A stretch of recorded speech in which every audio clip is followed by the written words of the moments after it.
Hey, what's up everyone? Carl Wolf here, back with some more of the Posthumous investigation, where I intend to finish it today. And I just realized that I forgot to grab something before I hit stream, and I need to go get it. Hang on, I'll be right back. Let me put the BRB. Oh, no, don't! Ugh, get... I was trying to move the BRB, not the... Hang on. I gotta fix it. Why would you grab that?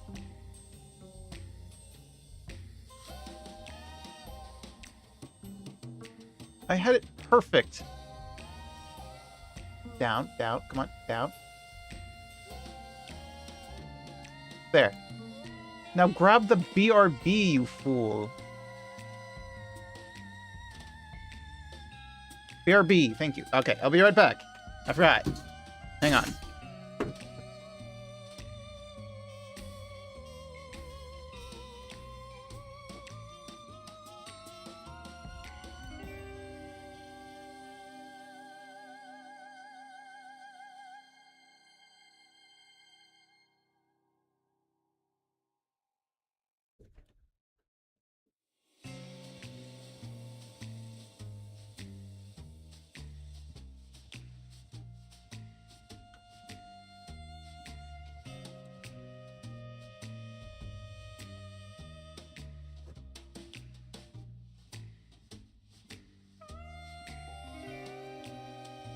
Okay.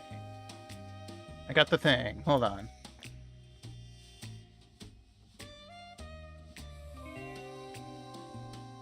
It's funny. I went to the bathroom, intending to use the restroom and to grab the other device before I started stream. I did go to the restroom. I totally forgot about the device.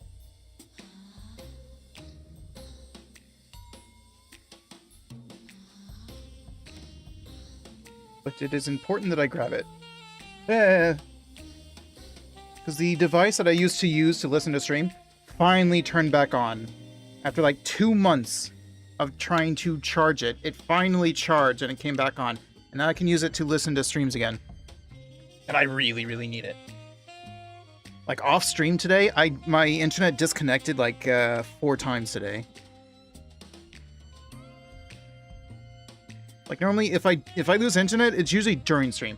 I've been losing internet a lot lately, even off stream. Sorry, I hit the mic.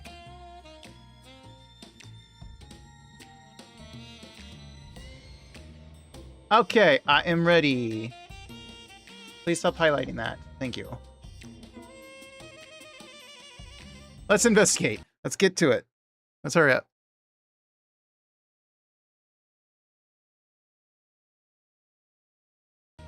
What? Okay. 68 loops. Oh, it's almost the end of the day. What was I doing?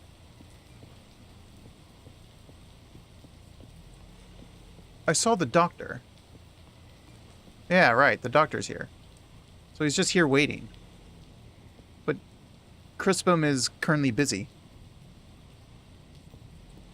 I can't talk to you. And my day's almost over. Yep, there it is. As if on cue.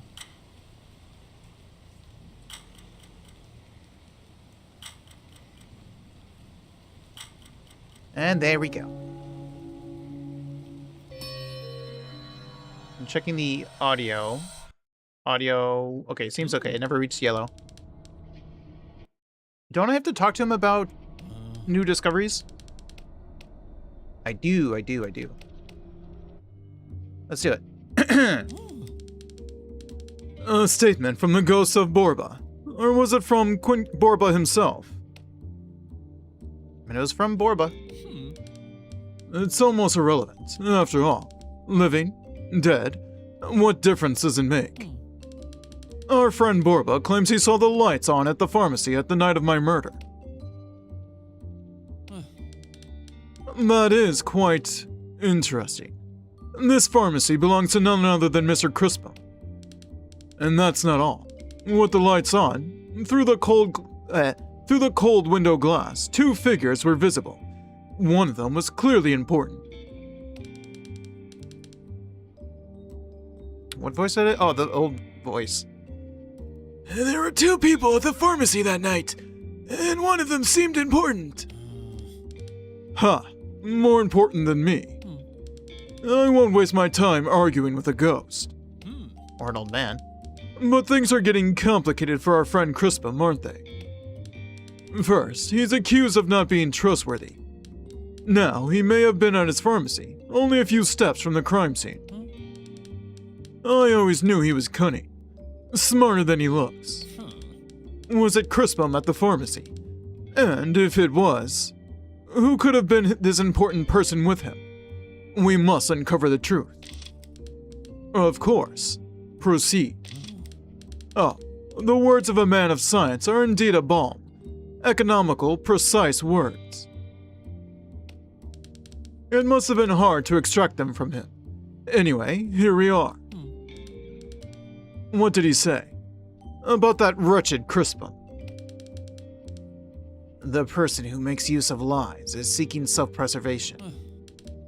Why would he say that, detective? To what self-preservation could he be referring to? Maybe the only lie here is the fact that Crispum claimed he wasn't at his pharmacy at the night of the crime. Yes.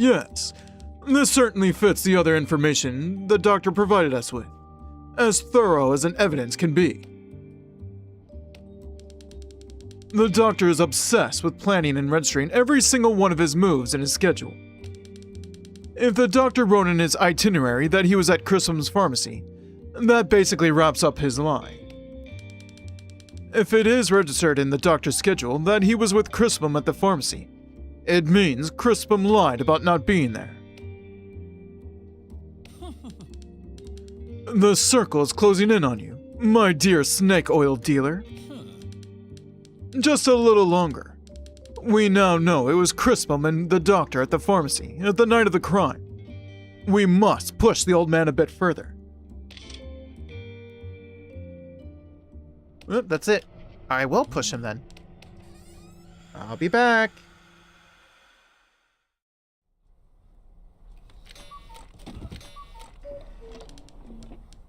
If only I could fix this chair. Well, let's go. Let's go!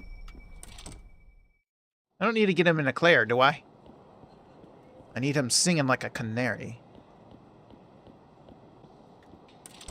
Oh, here comes the doctor. I saw him first.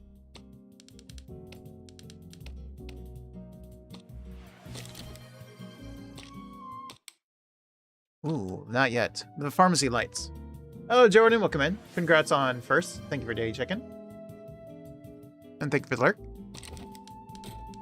Mr. Crispum, some reports indicate that your pharmacy was open on the night of the crime, and it was stated that you were talking to someone else, and that you could be seen through the window. What preposterous reports! I'm a very busy man, lad. I can't waste my time talking to all of my customers. Whoever said that is either trying to hide their real involvement with said crime or, worse, is completely bonkers. Man. There are certain conversations that I don't think I saw the end of because I got interrupted. So I'm going to ask him that one again. Unfortunately, I don't remember the other ones I got interrupted.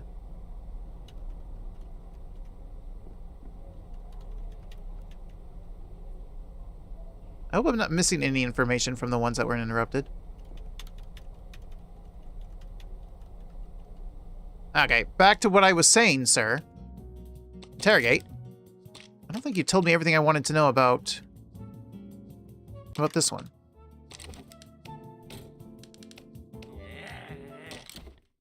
Oh, that's it? Oh, never mind. Oh, maybe they don't get interrupted. They end it immediately once it's done. Sometimes it seems like they get interrupted. Okay, never mind. I guess that's not a thing. Crispum. My good man, Crispum. Let's start from the beginning, okay?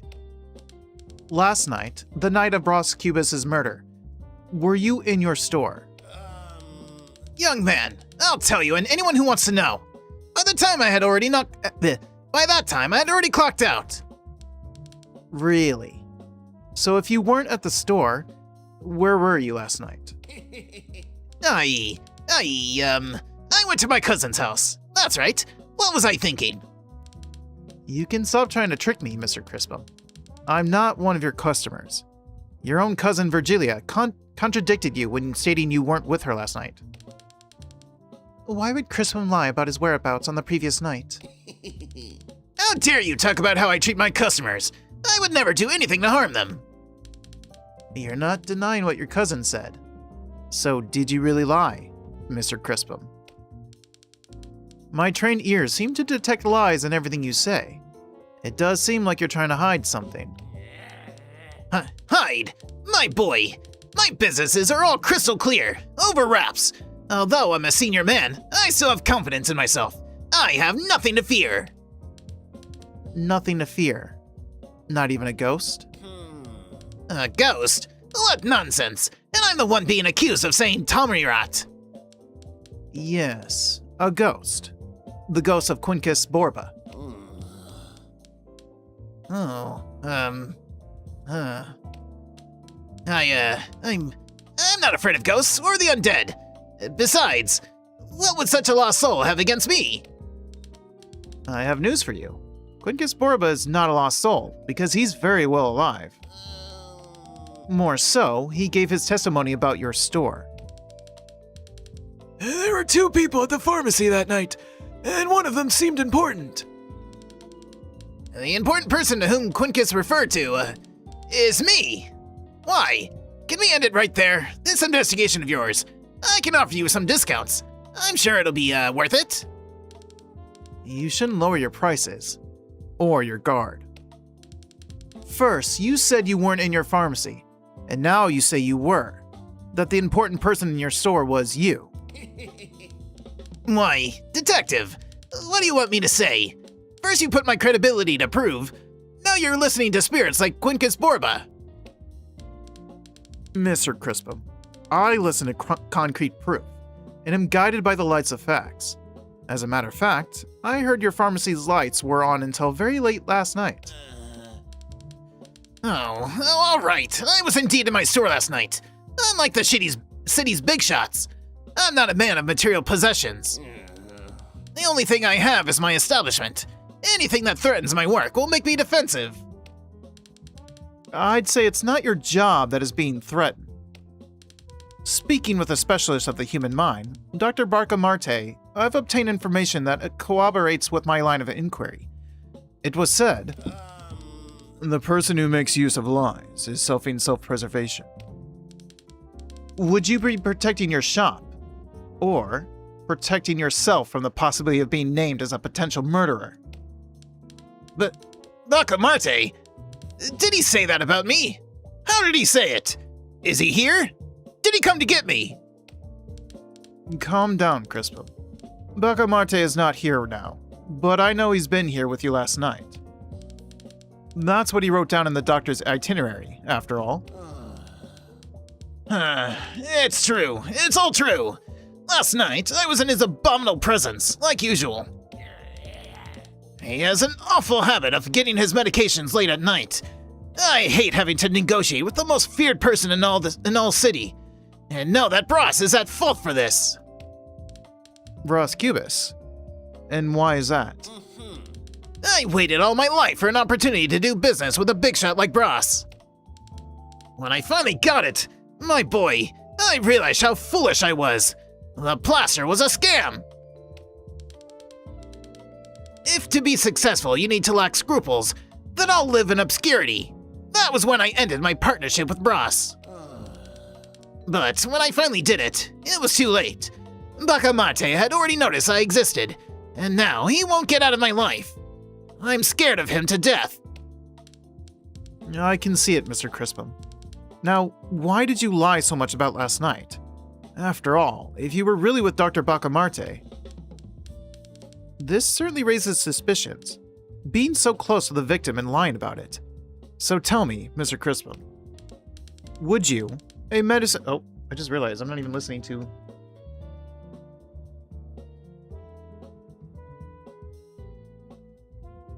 Okay, there we go. Would you, a medicine and life extender seller, have put an end to Cubus's life? After all, your deal with him could have ruined your business. The wish for revenge would be very comprehensible. Why, Doctor, I wouldn't be so foolish. The scoundrel kicked the bucket right beside my shop.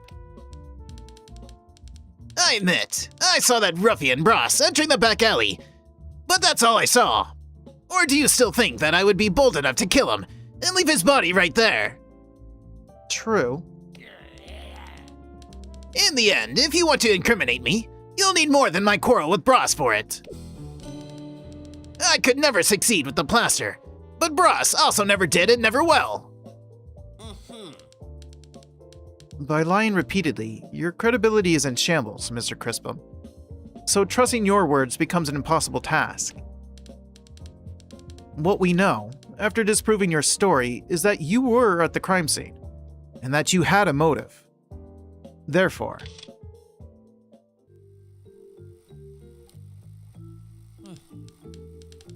Look at them, living their miserable little lives, ignorant to the fact that the greatest of all men walk among them. Wait, who is that round, trembling shape? It's Crispum. And who's that giraffe next to him? Ah, that wretched Bacamarte. Leave them to their trivialities. It's late. Very late.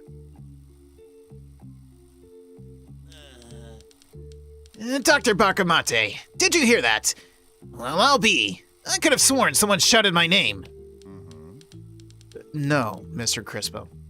I'm not prone to distractions. Probably some degenerate. I could have sworn. It's Bros. What is he doing here? And he's so worn out. Is he spying on me? That devil! When will he stop his tricks and traps? I hope one day someone puts you in your place, Mr. Cubus.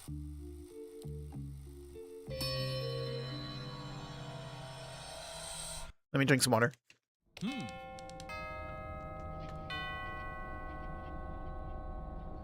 So you're back with the news. Let's talk about it. This is it. There'll be no cure for you, Crispum. I've always suspected you to have a jealous traitor. To be a Why have? Why did I say have? To be a jealous traitor. And now, here's the proof. I could never succeed with the plaster, but Bros also never did, and never will. Our business partnership, the plaster, held the promise of resounding success. But he was a coward who abandoned ship at the first opportunity. A man as little as he could never attain success, not even if it were to fall from the sky directly upon his face. And thus, my frustration with Crispum. We could have made a fortune, but he lacked the spirit. I'm not surprised to learn that he was at the pharmacy at the night of the crime, nor that he witnessed me enter the alley and shamelessly lied about it. To protect what little he possesses, Crispum would lie through his teeth without a second thought. But let him be a liar. We now have the truth, don't we, detective? Okay, but we still don't have the truth of who murdered you. A satisfying ending to our investigation, detective. It's good to find closure, don't you think? This detective work, however, has left me fatigued. But we leave it at that for now. Okay. Sure. So, back to the new day. Who do we need to talk to now? I think... the doctor? Here, let me check. Tab. So now, okay, so he was the last one. I thought the last one was going to be the murder. But it wasn't. So these are still all the people who saw him. So it's got to be between here that he got murdered. So Crispum saw him go into the alley, but he didn't see anyone else go in the alley. I'm starting to wonder if he wasn't murdered with a weapon or anything. If maybe he was like poisoned or something. Maybe he poisoned himself at this point. Wouldn't surprise me. Our clues are this one. I gotta talk to the doctor about this one. Is that the only one? Wait, what's this? Oh, the map, right. I gotta take the dog and go to the binoculars.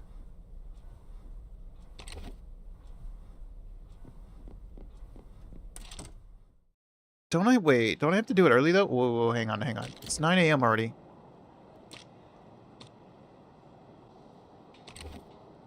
Oh, 10 a.m. I need to do it at 10 a.m., but... Can I get the dog that early? It's got to be at 10.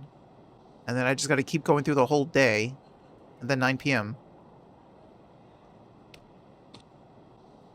I think I want to do the dog next. Let's do it. Taxi. Noble's Park. See, it's going to be 9:44. The problem is... I can't interact with the dog. Oh, no, I forgot food. No! He doesn't follow me without food. I am a fool. Oh, I'm not going to make it in time.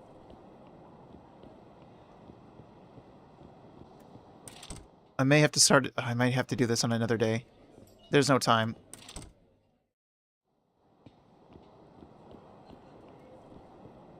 Do I even have the time to do that? It's 11 a.m. You know what? Never mind. I gotta go talk to the doctor then.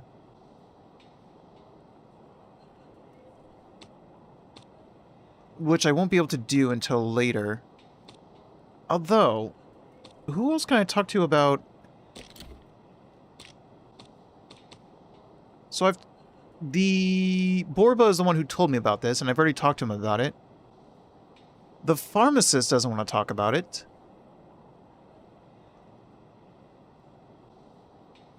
Have I seen this before? So we can talk to the doctor, but who else can we talk to about it? Who else would we talk to about it? Virgilia? I'm gonna have to go around asking people. I mean, I have the free time now at this point. Maybe you.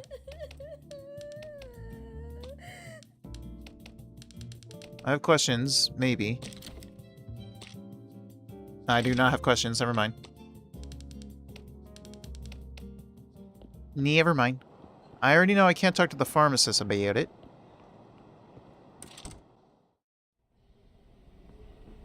Well, there she goes. I don't think I can talk to her about it, surely. I don't know why I would talk to you about it. I don't. Who do I talk to about it? Like, the pharmacist made sense, but it's not the pharmacist, so... So, Noble's Park. Maybe I can talk to, I always forget his name. But maybe I can talk to him.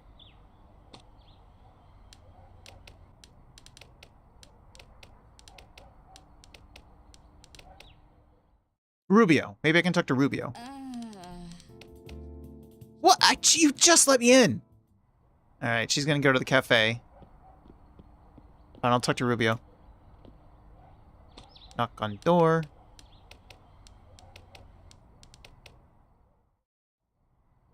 Hello, Rubio. Can I talk to you about anything? Interrogate. No. Can I take your mirror, please?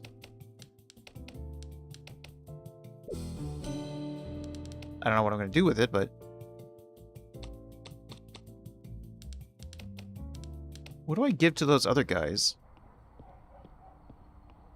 What about this? I need this. I want that spoon. What for? I don't know. but I want it.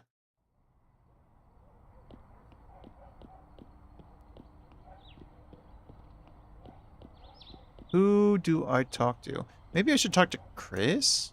Either the Chris or the lawyer. To Ben.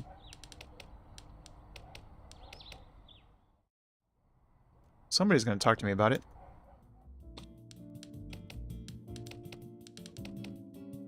Interrogate. Oh. I can talk about the fixed idea. I can see you're about to commit an act of indecency. I wonder if you're willing to go all the way with it. Mrs. Capitu, my work requires me to do so sometimes. So, let's proceed. You already know that Mr. Santiago seemed to be worried about something, and I believe I have the answer for that. Let's just say your husband has been questioning your son Ezekiel's paternity. That's a very serious accusation, investigator. I hope both you and Ben are absolutely sure of this, because that's the only thing that could ever possibly justify such an insult. So you're denying it? I'm only the messenger. So tell me everything, messenger. What could have possibly led Ben to come up with such a serious accusation? Ezekiel's resemblance to Bras Cubus. Wow, not even the dead will escape his sick jealousy. Even after all these years, I feel we've never truly been happy. There's no reason to prolong this fantasy we once called marriage. It's all over. I'm very sorry, Mrs. Capitu. Are you really? So get off the fence and tell me, what do you think? Who is the right one in all of this? I mean, are you denying it? You got mad, so it seems like you're denying it, I guess. So I believe Mr. Santiago's paranoias can't be trusted. I hope you're satisfied to get this off your chest, but in the end, it doesn't even matter. Many tend to think that their opinions can change reality, and not the opposite. Believe what you will, detective. At some point, who knows, you may see the truth. So even if I said yes, you would just say that. Okay. Well, goodbye.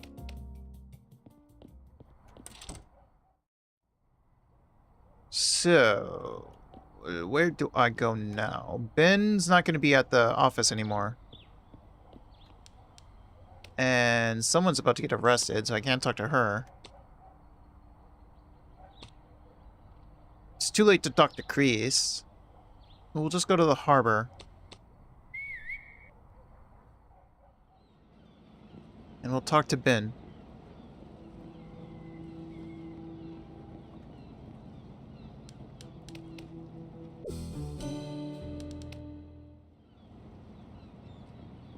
There's only a few people left.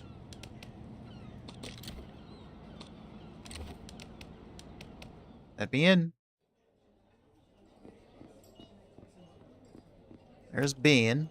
Benny boy.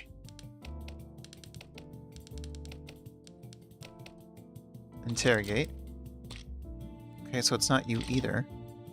Who's the third person? Chris? Coachram? I haven't talked to Virgilia yet. I mean, she was dating the guy, so maybe.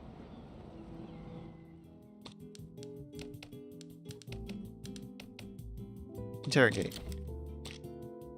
You are the third person. Why are you the third person?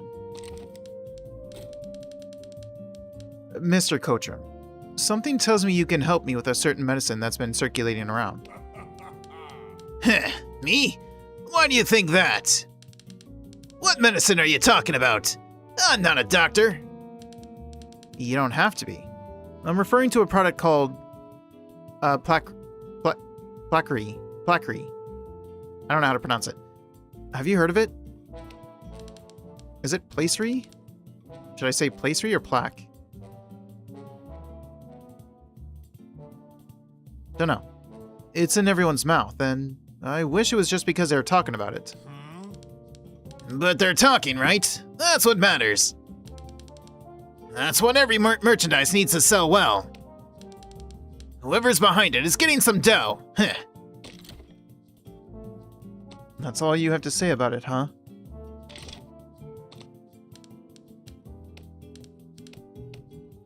All right.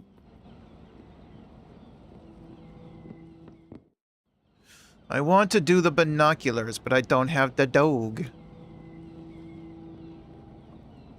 Is that why he wakes up here? Because in the morning, Ben is here. Or not Ben, sorry, Rubio. Rubio is here. So now we go to Casa Verda.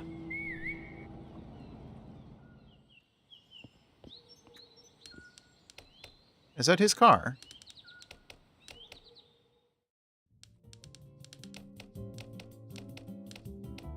Ah!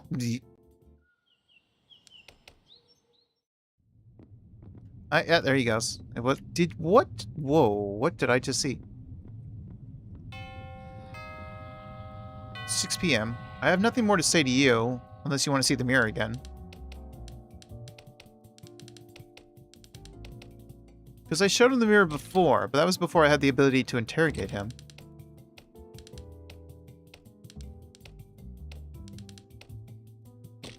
Okay, so that's just to get me to the Sage of Rio. I wonder, can I show it to you? I mean, he wants something to help him escape, it seems like, but I don't have that. Oh, I already gave you the mirror. Oh, he's... Wait. Here. Oh. You're the infiltrator? Wait, why are you here? Wait, what?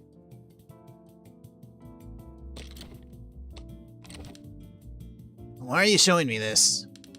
Do you work for them? Are you just one more pawn of the fraternity? No, it's not like that. That's why I ended up here. But you know what? I don't regret it. I was doing my part. So this was the infiltrator the Strikers put into the fraternity. Oh, you! The Strikers infiltrator. He's the one that oh, that's why. He's the one whose hat I have. He's the one who put the hat in that trash. I see. I was thinking the infiltrator from the fraternity, from Lobo. I didn't think about, like, the one that was from the Strikers. I need the... There you are.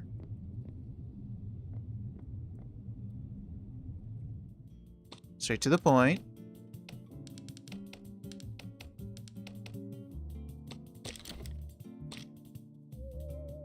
What? I can't talk to you about it?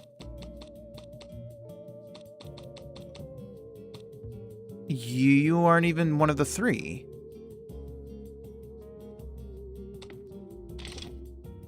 You want a mirror? Keep your trinkets to yourself. How did you manage to enter here with this? Well, because I'm not a patient.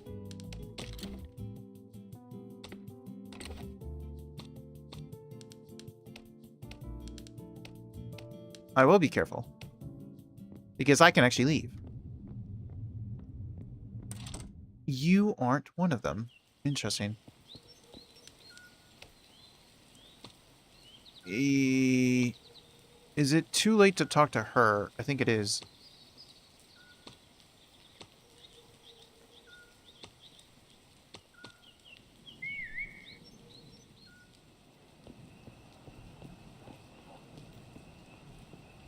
Oh, maybe not.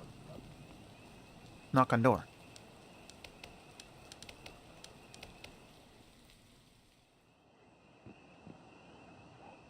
Well, they're having their little spat. Oh, they're... No, no, no. No! I was trying to talk to you! Alright. Well, I got kicked out. Wait. If I had her key... Well, no, then he wouldn't have the key. What does he do when he doesn't have the key? You know, that's a good point. If he doesn't have the key, what does he do? Oh, I should test that. But I gotta do the dog first.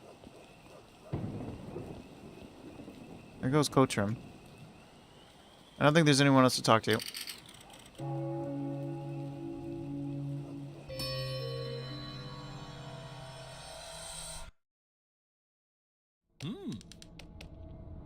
I got nothing for you right now.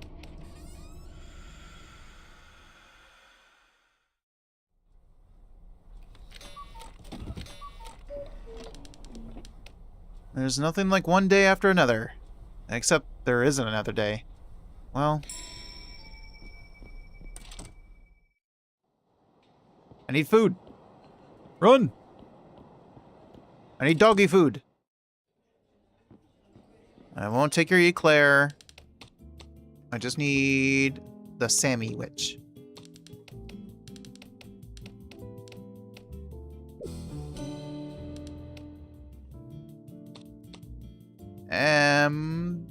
I'll take the cheese bread.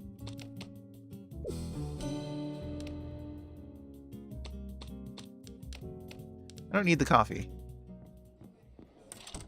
Also, there's an achievement to redirect 3 people to the Midnight Club. I know how to do one of them. I don't know who the other 2 are. One's got to be like Ben then. How do I make Ben go to the club? I gotta go to Noble.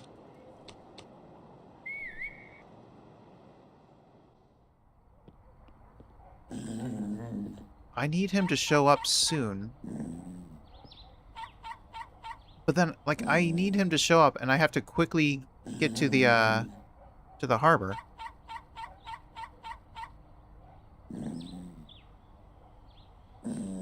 There's no way. I have to have the dog with me? It's 11. And he's still not here. There he is. Can I make him come here faster?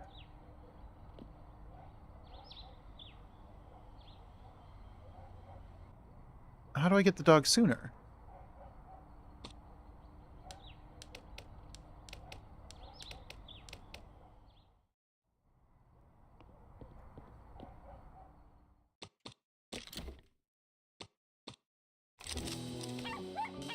See, even... I'm going to get there at 12. While I'm here... Oh, wait, no. I already talked to him. Well, you know what?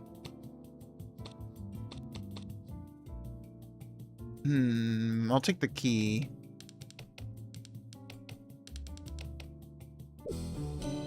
What's anyone going to do with this key? Nothing. But I'll take it anyway.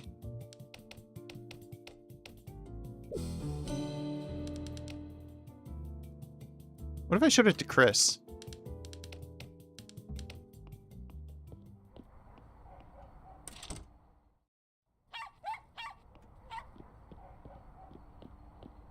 I do need the flowers.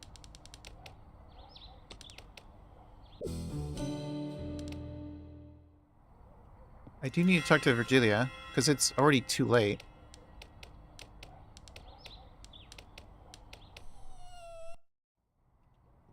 Hello?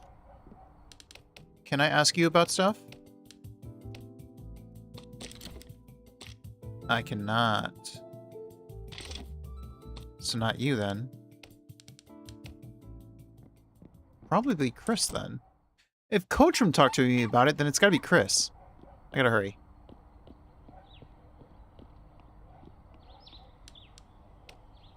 Because it's at 1, right? Oh god, I'm not gonna make it.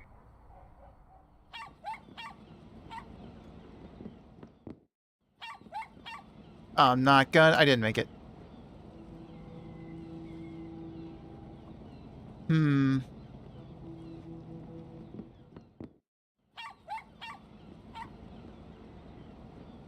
And it's way too late.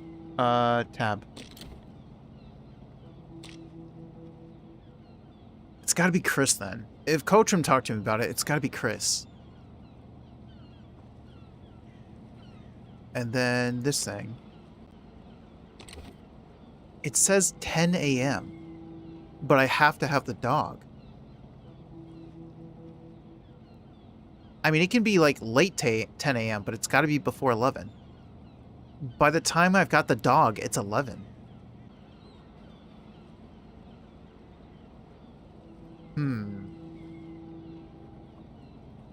55.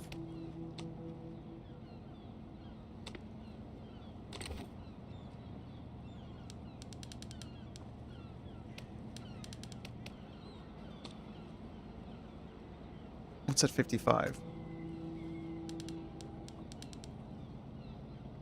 I can't see anything. Is this the right time? No, it's not the right time. This thing? We're starting here? So that's where we gotta start.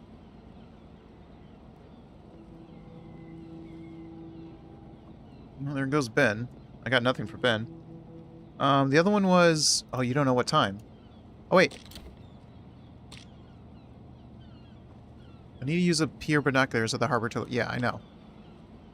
What to do with the first coordinate?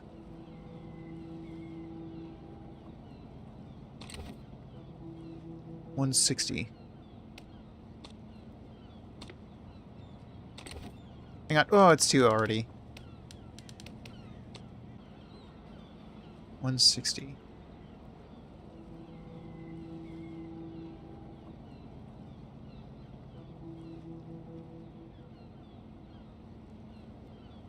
Okay, so not at this time. I wonder if I have to do them in order, though, to even trigger anything.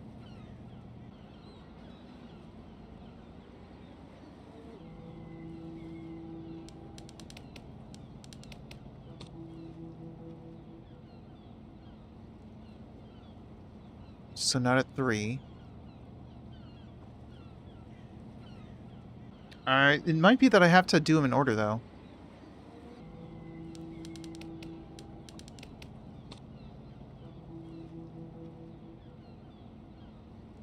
Not at 4.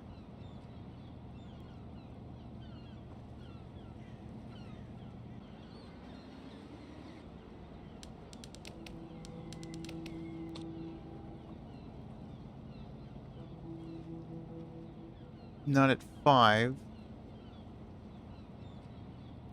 Maybe I do have to do it in order. Maybe by seeing the first one, it tells me what time to do the second one. And then seeing the second one tells me what degree to look on for the third one.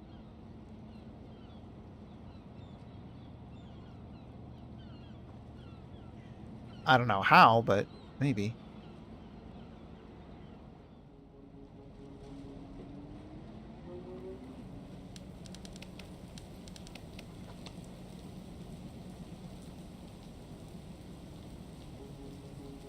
Yeah, it's just foggy all the time.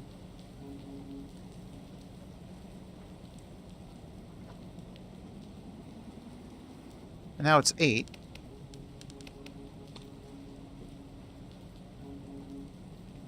Nothing still. So I probably have to do them in order then. So let's set up 55, right? 55. Okay. So I need to come here with the dog. How do I do that?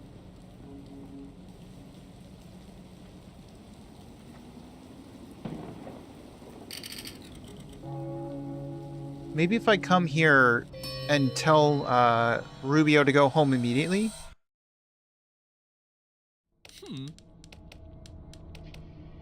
Yeah. I still have to grab the food, though.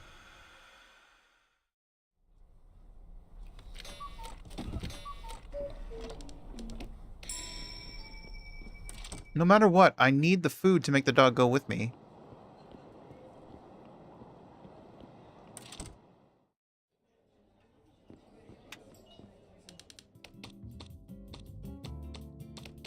We'll give him cheese bread.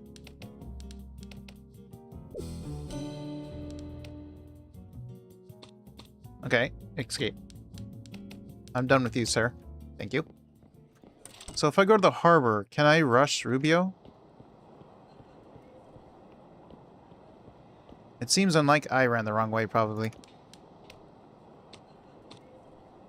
It's 10 minutes to the harbor. It's still not 10. I have to eavesdrop. Okay, he's confused.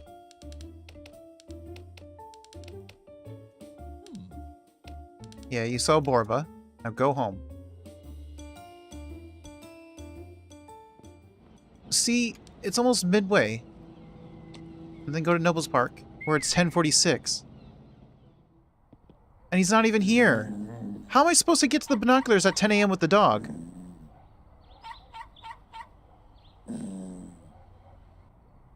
I can't even interact with the dog before he takes the dog. So it's not like I can give the dog food. It's already 11. How the heck? It's almost 12, too. Like, by the time I've got the dog, it's 12.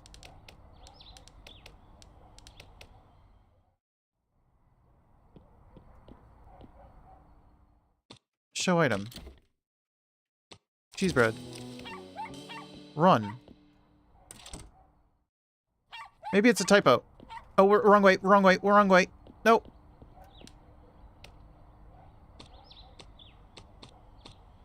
It takes 20 minutes.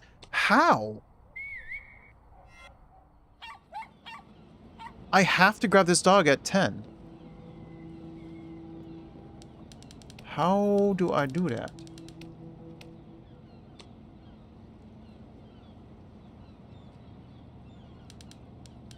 I can't say anything. Is this the right time? It's not. And I have to have the dog with me? I can't grab the dog after? Because I can grab the dog for the second clue and onward, but I can't do it at the first one.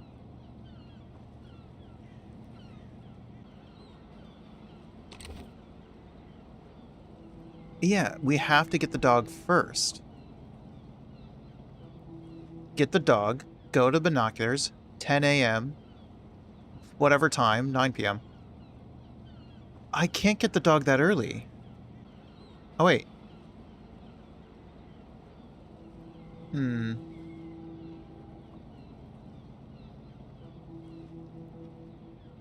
Why does it have this arrow coming here? And then it goes down here, and then it goes...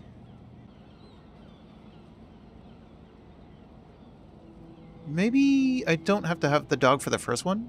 Surely. Because otherwise I don't know how I could.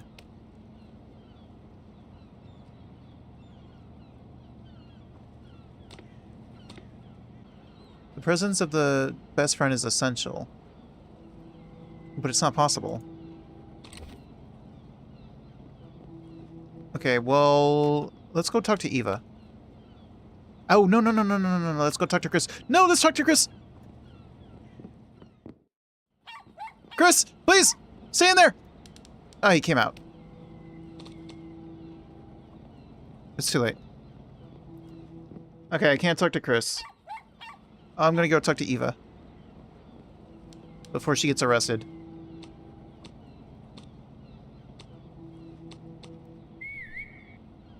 I think Virgilia had nothing for us, right? So Viva's got nothing. That leaves Chris and Lobo. I think it's definitely Chris, though. Do you have anything, though? Interrogate. You have nothing. Okay, well, there's no other time I can talk to... Don't join. There's no other time I can talk to Chris. I could talk to Lobo. I guess I might as well check with him. Harbor.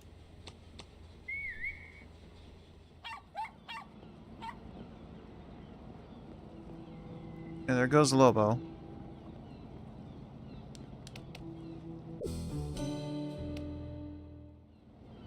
But I'm pretty sure Chris is what I need. Here's the hat. And then it was like right before 7.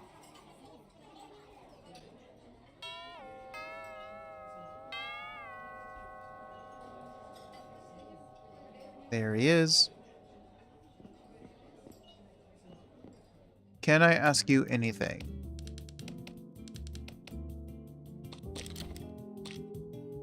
Oh, I can ask you something. Mr. Nevis, you're in the fraternity, right? Can you tell me about this fraternity? How does it work? Do you exchange favors and aid each other?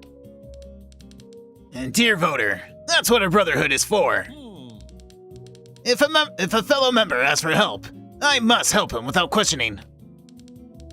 And it's reciprocal. Not very different from how things work in politics. So it seems. And dear voter, may we change the subject?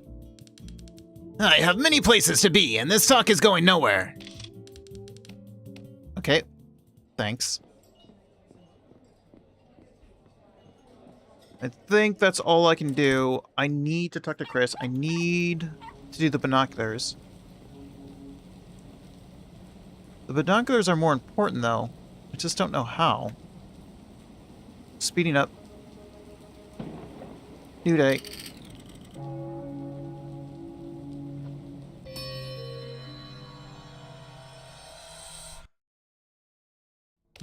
Actually, a friend of Borba. Isn't Rubio a friend? Well, it's a footprint, though. It's a dog foot, a paw print.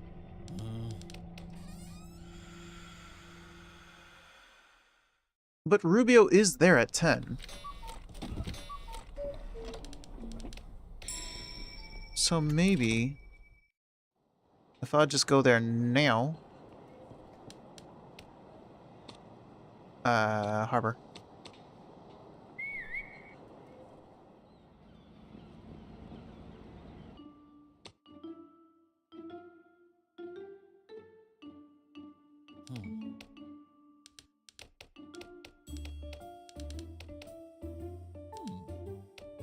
Yeah, you saw Borba. Now you gotta go home. See, now it's past 10.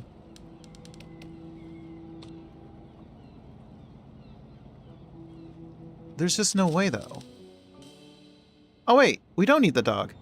Great. I can see number 12 printed on that buoy. What's the next step? Well, now I need the dog. So at 12, I have to be 160.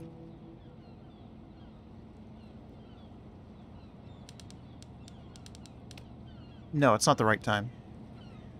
So I don't need the dog for the first one. So the map was saying the dog is needed for the second one. So, okay, here, let me go back to downtown. I need to hurry, hurry, hurry. Well, no, I got time. Because it's at 12. Anytime at 12. Cheese bread.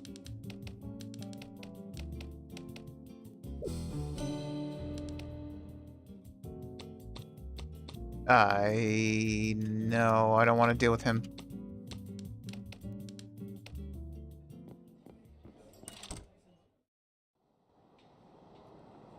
Wait, it's right there. Keep going the wrong way. Go back to, Nobles. Oh, I gotta be quick. Actually, oh yeah, I gotta be quick.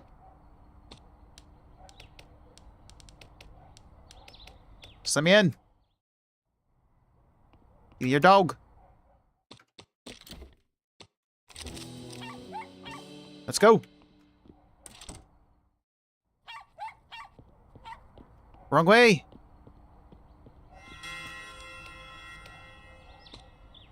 $20. No, I keep going the wrong way. This way, this way, this way, this way.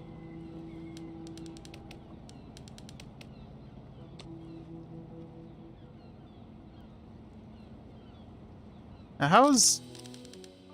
What? How is it clear? I found a new coordinate. The number 35 was painted on that boat. 35? 35 degrees. Duh. I can continue. At 9 p.m. 35.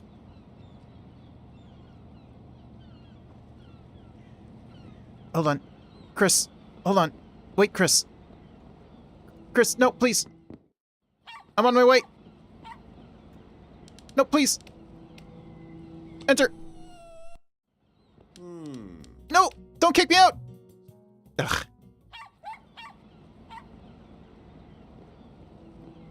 Alright, well, nothing else to do until 9 p.m.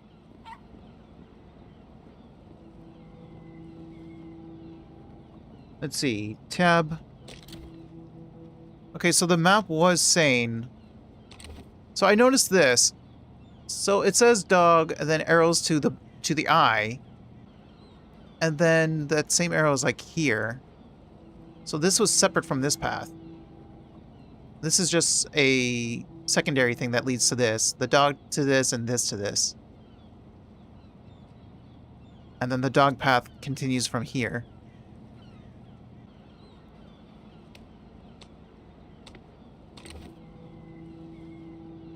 Oh, 9 p.m. it is.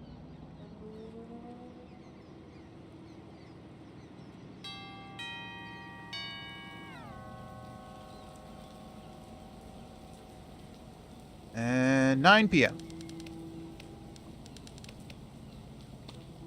35. I saw this island before. I thought this was the beginning island, not the final island. That flag has the number 180 on it. I feel like I'm close. Well, that's... Isn't it the lighthouse?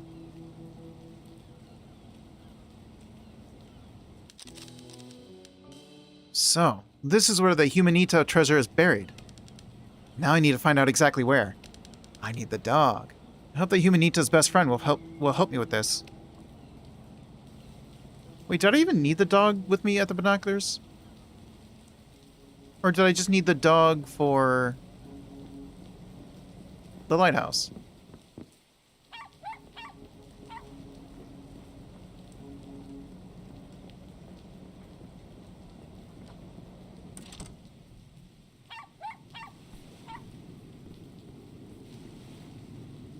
Get to work, dog.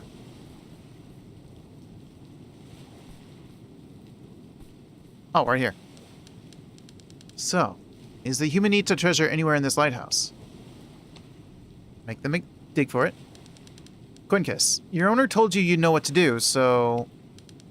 Let's get started, boy.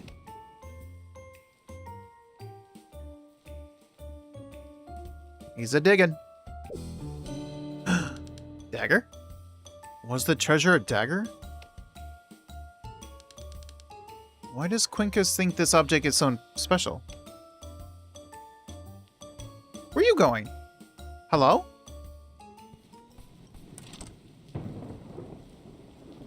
Where'd he go? Oh, he left me.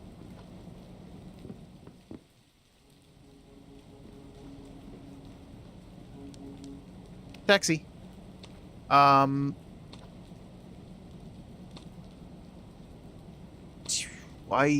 I go back to Noble's Park or do I go to Casa Verde to show the old man? Can I even get back into the building? Hang on. If I put tab, clue, items. Doesn't look... We're talking about a simple... Maybe I just gotta show it to the old man, so Casa Verde.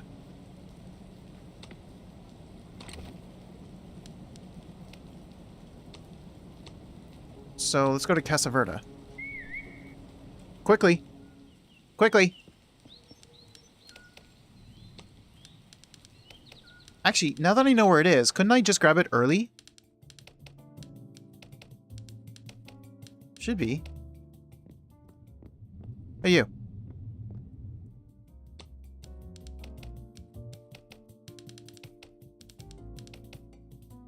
Show item. Oh. Oh. Very well, Mr. Borba. Patient number 157, and high prophet of humanitism. I believe I have enough to question you the proper way. However, of all my suspects, you are by far the one I suspect the least. See, hear what I found. You found it! I wasn't sure anyone would ever find it. The dagger is of great importance to the symbolism of the Humanita doctrine. After all, much like the dagger, knowledge can be easily concealed out of sight, only to be drawn when they least expect it. And then, wham! Hello, youngster, welcome in. Thanks for your day chicken. The lethal blow is delivered. Metaphorically speaking, I hope. The philosophy of Borba doesn't reward sensitivity. There's no place for regret. Tell him, Borba. Mr. Borba, it's because of attitudes like this that humanism isn't seen in a good light. Hang on, what'd you say? Yo, man, hope you're well. I'm doing alright. Just hoping to finish this game. I've been enjoying this game, but it is time to finish it. When Bros was prosecuted, it was alleged that if the doctrine that it was the doctrine that corrupted him. Prosecuted? A lawsuit? Ha! There's only one law, my boy. Life. A fleeting arrangement of particles caught between the before and the after. The non-being. The non-place. Since you're here, Since you're here and you brought the file from your investigation, allow me to teach you about the 4 phases of humanism, yes? The first phase is called static, which I just described to you. your current situation is a bit static, locked up in an unbreakable place. Everyone you know thinks you're dead. It's much like not existing, wouldn't you say? Reminds me, boy. The capital of Finland is Helsinki. Okay. What does that have to do with anything? Oh, Viperia, welcome in. Thanks for your day checking. True. Mr. Borba, one of the people who believe you're dead is Rubio. And this is what he told me. I don't doubt that Bros' and Borba's tragic outcomes are related to humanism.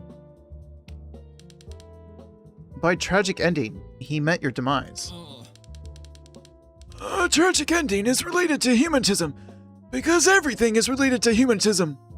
But the endings of Bros and Borba were very distinct. Bros is gone, but Borba is very much alive. And even if he weren't, Borba the dog would still be here, strong and steady, carrying the weight of our doctrine in his little paws. That may be so, Mr. Borba, but that's not all that's being said. There's even an obituary written for him. But how? Borba, can you believe that? Apparently, it was forged as an exchange of favors between the big shots of Rio. One of the big dogs of the city, a member of the fraternity, seemed to want you gone.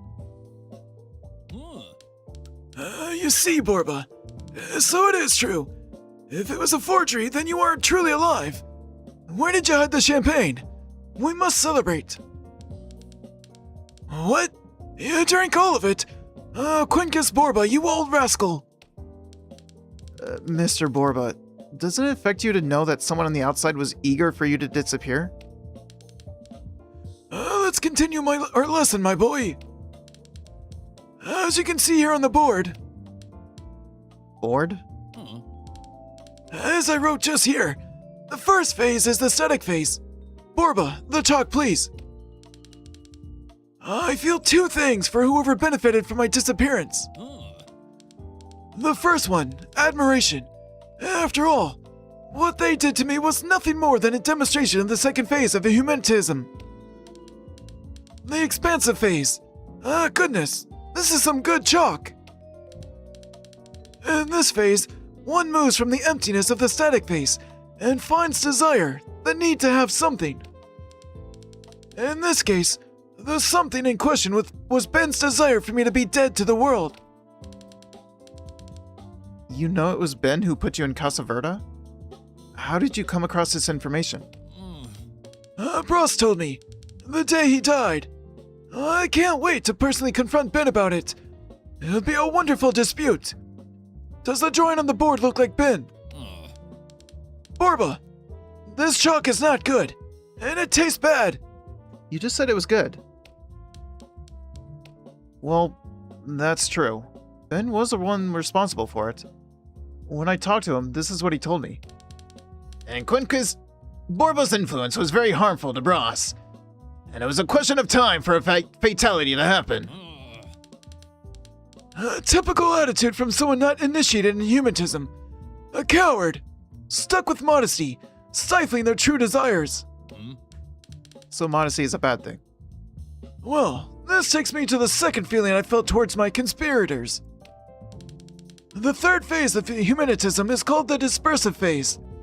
In it, the impulsive and desires are multiplied, expanding themselves to the beyond as they please. Impudiously. Mr. Borba, if someone wishes to learn about humanism and resort to its primary book, the Bible of Humanism, what will they find?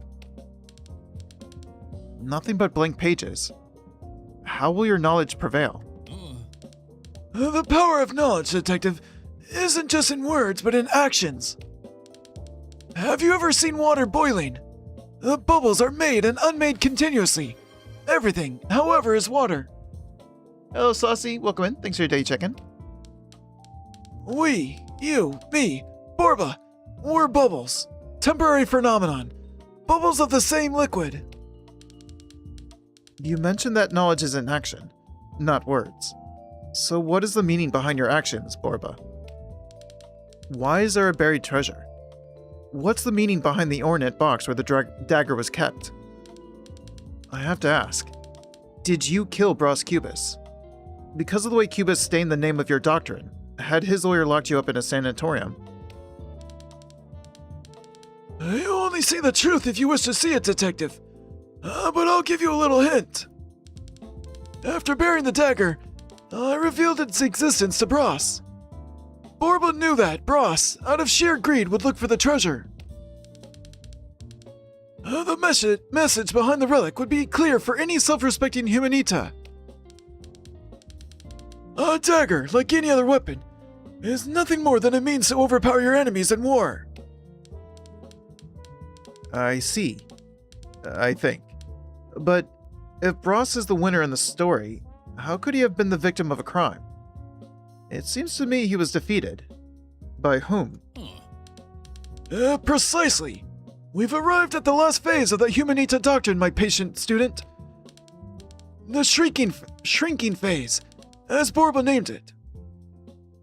In this phase, the Humanita finally assimilates and is assimilated, having had his desires met and being completely consumed by them. Borba, your statement is very questionable. How could you possibly predict that Bros, once armed with the dagger, would meet his tragic end at that alley? And what's more, how would the dagger find its way back to the lighthouse once Bros had won over himself? Bros's ending seemed like a product of chance to you because you lack vision, young man. Everything happened as it should. About the dagger being back at the lighthouse, the Humanita treasure found its way back because Bros brought Borba a lockpick, with which he could escape Casa Verde. Borba was able to go to the alley and retrieve the treasure, saving it from the cruel hands of the police in that dirty, worthless alley. Oh, glorious blade! You are truly the greatest symbol of our philosophy. The Humanita dagger has decreed the end of Bros's existence, which consolidates the cycle that proves that the Humanita consumes the Humanita. Very well. I believe you. But If you escaped Casa Verde last night, why are you back in here? What happened? Borba, he still can't see it. I may just be another crazy man to some people, but I don't mind the burden. Some things must remain hidden until the very last moment. Wait, Oi, what are you doing in my room? Can't you see I'm busy? I'm sorry, I believe I'm in the wrong room. Borba? Of course you're in the wrong room. This one is mine. Yours is number 45. No, sir. You must be mistaking me for someone else. wait, 45. Is that the one that Rubio's in? The greatest of all humanitas doesn't make mistakes. What? Go on. My train arrives in 5 minutes. So it is you, Master Borba. What a deplorable situation. Deplorable? What do you know about deplorable? You nurses know nothing of the matter. You know all about sedatives and veins, but nothing about the heart of men. The ocean, dear man. The ocean. All we need to understand the heart of man can be learned from the tides. So the binoculars and the map and... I wish I could understand your words, Master. There's nothing to understand. It's not supposed to be understood. It's supposed to be found. Found? Find what, Borba? What do you mean, what? The treasure, of course. Treasure? But Master Borba. The treasure, yes. The hidden key for all the knowledge of the Humanitas.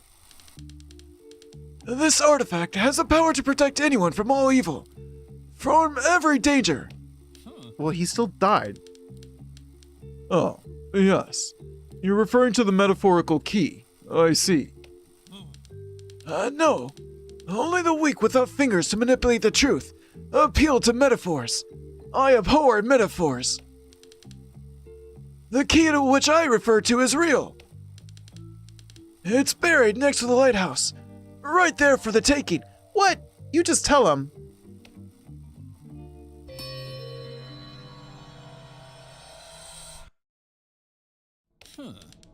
Very well. We have a plot to conclude. Impressive, Detective. Very impressive. You had already given me reasons to trust your capabilities before. But this time you've really outdone yourself. Look at how many things you've uncovered. The progress that you've made. But let's address the evidence. What logic should we use to connect the facts? Quincus, the creator of humanitism, gathered the precepts of this cult in a book. Wait, you admit it's a cult? He called it the Bible of Humanitism. Yes, exactly. The true lesson, however, that Quincus hid in the book is the fact that its pages are blank. Am I right? Borba's intention was to communicate that the Humanitas' main principle is that action trumps words. I remember well.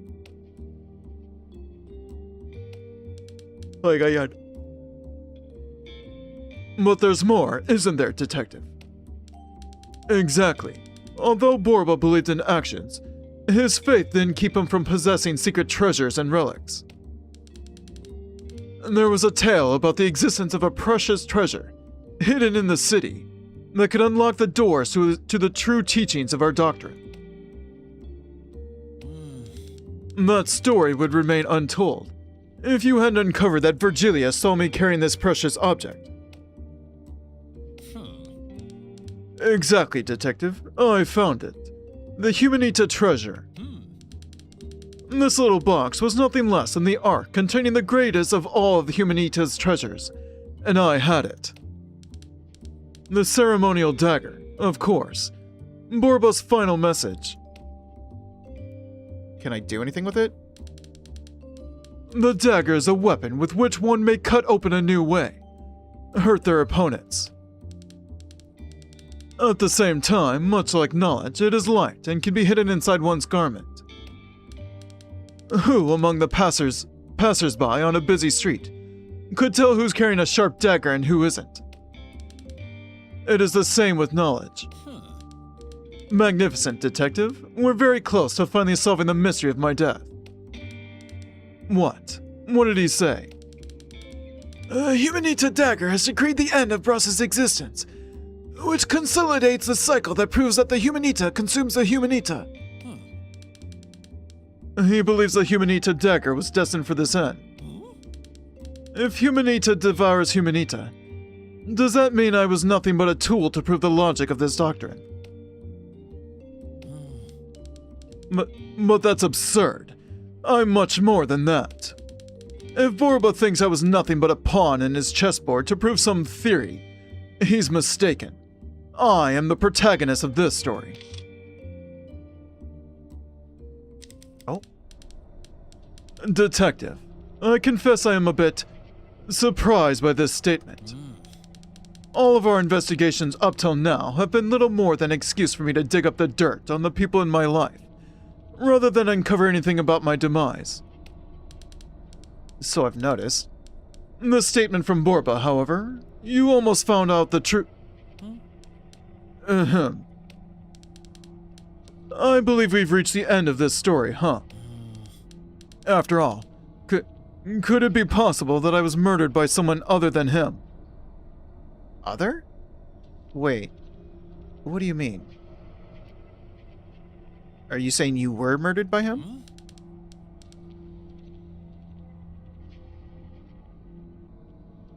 No. Borba had the murder weapon. Didn't he? No, it was buried.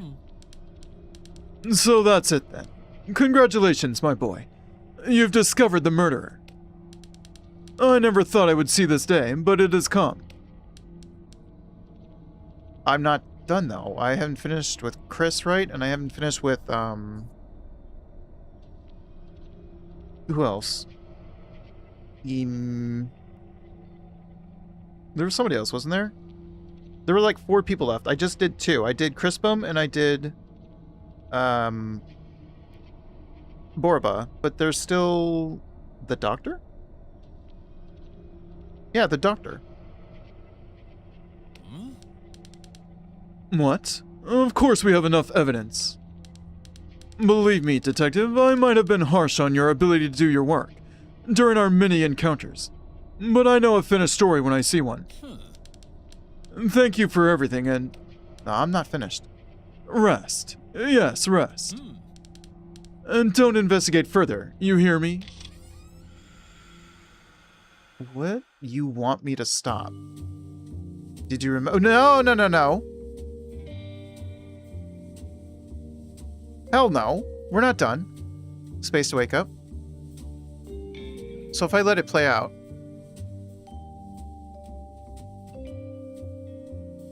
There's not an achievement for this, is there? Nah, we're waking up. Wake up. Wake up, wake up, wake up, wake up. What? Wait. Something's not right. That's not what usually happens. And besides, Ross was very odd. I mean, odder than usual. Is this how it all ends? That can't be. The case is not over. There's still suspects for me to interrogate. Something tells me this isn't the end of the story. You're right. So when was that then?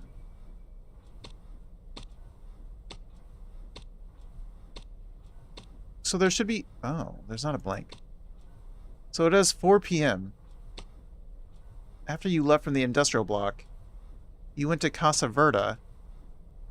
Why? Oh, after Ben. Right, Ben told you to go to Casa Verda. Right, duh. So you went to Casa Verda and you found him.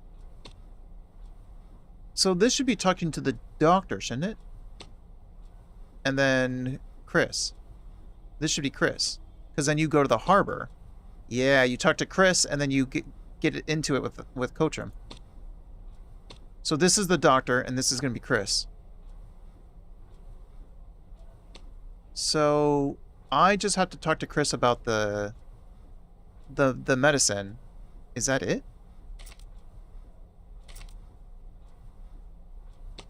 I really don't have much on Chris. Well, there's only 2 things to have. Because we're done with Borba. We're done with you. Done with you.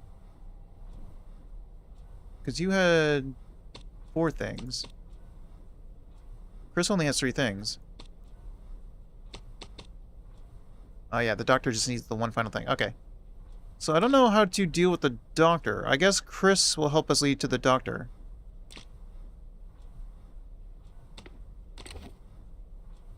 Okay. We start with Chris. I am curious though, can I get the dagger?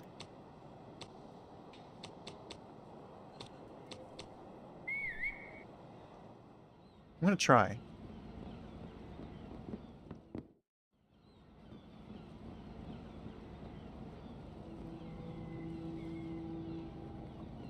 Also, give me this.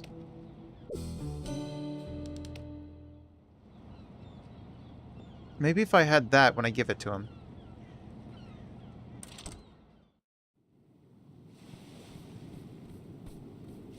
Wait. Oh, here it is. Ugh, I have to have the... Okay. Oh, that's fine. I can grab him anytime. Let's go in here. Enter. Hello. Sorry, I was trying to talk to you.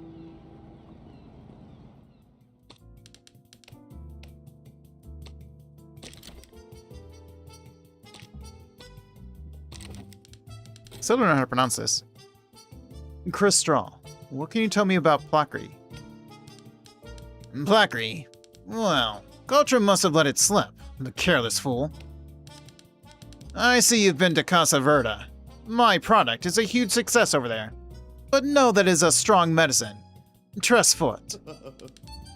I don't recommend you take it, unless you have a prescription, eh? Of course you're the one behind the medicine. The distribution being handled by Coachum up to Casa Verda, along with that suspicious shipment arriving at the harbor, and all that fraudulent fragrance that miracle medications exhale. It's all coming together. After all, it's only watered sugar. Or better yet, cane molasses. And if that weren't enough, your label resembles that of another, Bros Cubus's plaster. And what could you possibly do against me? Look here. My success is guaranteed, especially with Bros's death. That fool never suspected I was tricking him. Yes, I stole his idea and created Placry. The plaster never even came to be. It's tough trying to figure out who's the biggest rascal here. True. But what about the flask found next to Bros's body? What's that? That was a sample I got him. Tricking him into thinking his idea had a future. Don't think you'll get away with this, Chris. That's Mr. Chris Straw for you, Monsieur Straw. And what are you gonna do, huh? Call la police? I'm not afraid of cops, you insignificant little detective. What if I tell your only client? Dr. Bacamarta. Oi, what? Wait. Come on, there's no need to fret. Do you not want to ruin my enterprise? Well... bien. I found your Achilles heel. Let's hear what the doctor thinks of all this. Wait and see. In your dreams! You'll never catch me! And what if I tell Coachum? Why would I be afraid of that poor bastard? He may be big, but he lacks the guts. He wouldn't lay a finger on me or for fear of the consequences. I guess that's it. Okay. Wait. What if I show you this? Mr. Chris, do you have anything to say about this badge? What are you doing with that? Coachum is a good-for-nothing, that's what. Would you happen to know why Coachum had this badge? What the hell should I know about what Coachum has or hasn't? I've never seen that before in my life. I don't need that sort of thing to get into places. People like me, with the mindset to get what we want, can open doors with the power of persuasion. Do you understand that? No, of course not.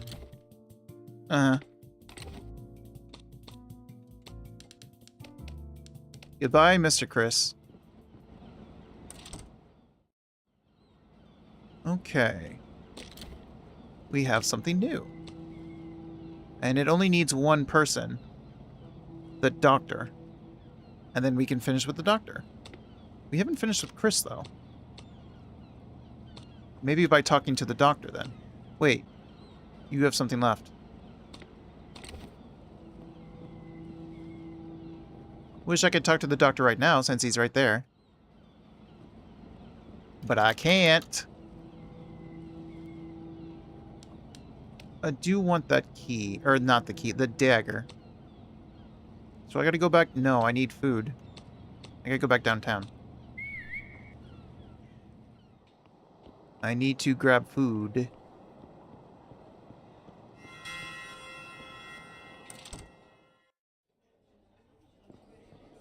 Hello. Food, please. Give me a sandwich. Thank you. I'm good. Bye-bye.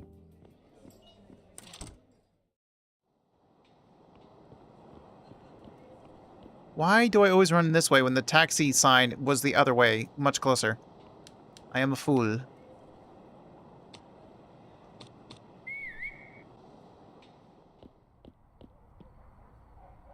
Knock on door.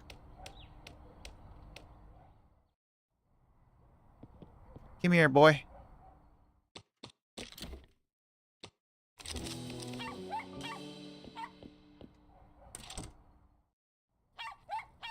Okay, wrong way. Always go the wrong way. This way.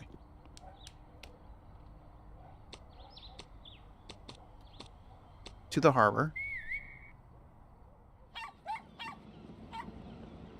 Get the key. There goes Chris. I'm tempted to show Coachum the staff badge, but I'm worried about him knocking my lights out. Or taking it back.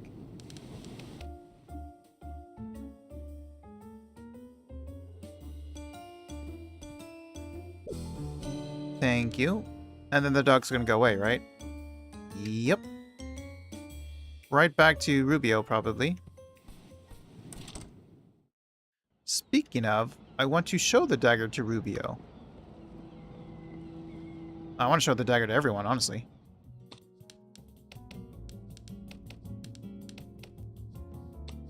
Show. Would you like to see this? Okay.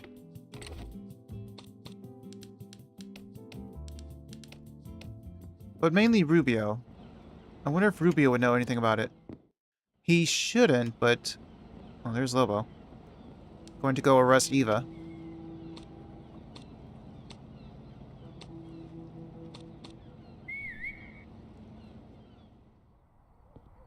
Speaking of Eva, I wonder if Eva's the other person that's going to go to the Midnight Club. Don't know.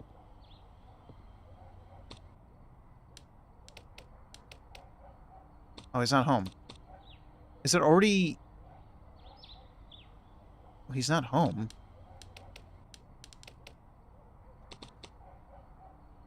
Was it 3 p.m. that he already goes crazy?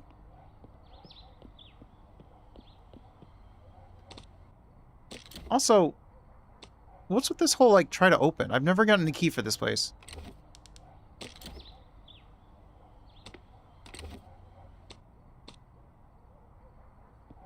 I don't know if that... Ooh! Oh, well, there he goes.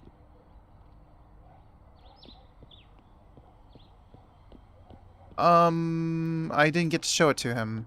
That's unfortunate.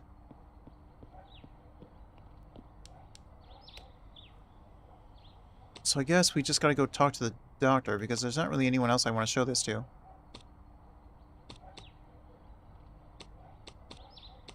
Okay. Oh, there's Eva.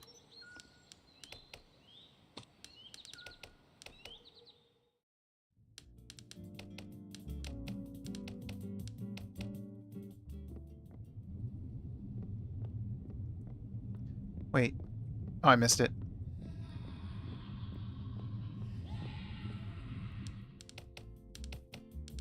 Can I give you the staff badge? Or have I already tried?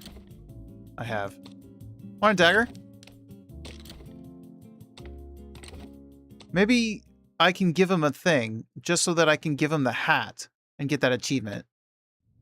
Because I was wondering if I can give him something to escape, like he wanted, but... the only way I could do that is that lockpick, and I can't get that lockpick again. Hang on. You got anything for me? Because you still had one thing. No.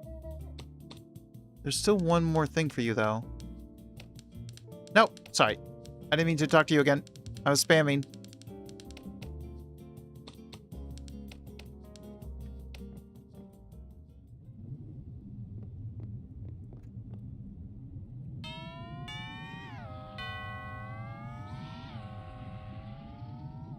There's the doctor.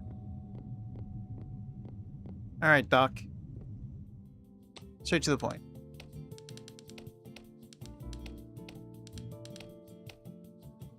Interrogate.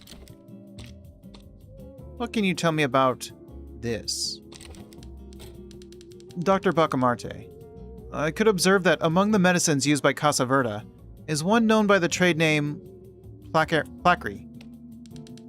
What do you know about this substance?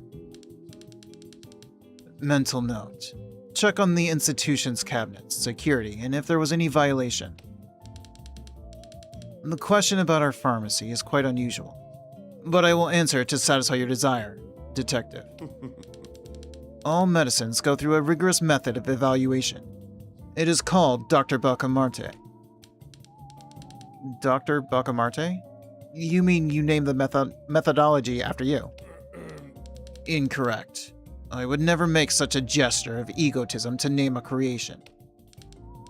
I see you got confused, Detective. Confusion is something very common among patients in your clinical stage.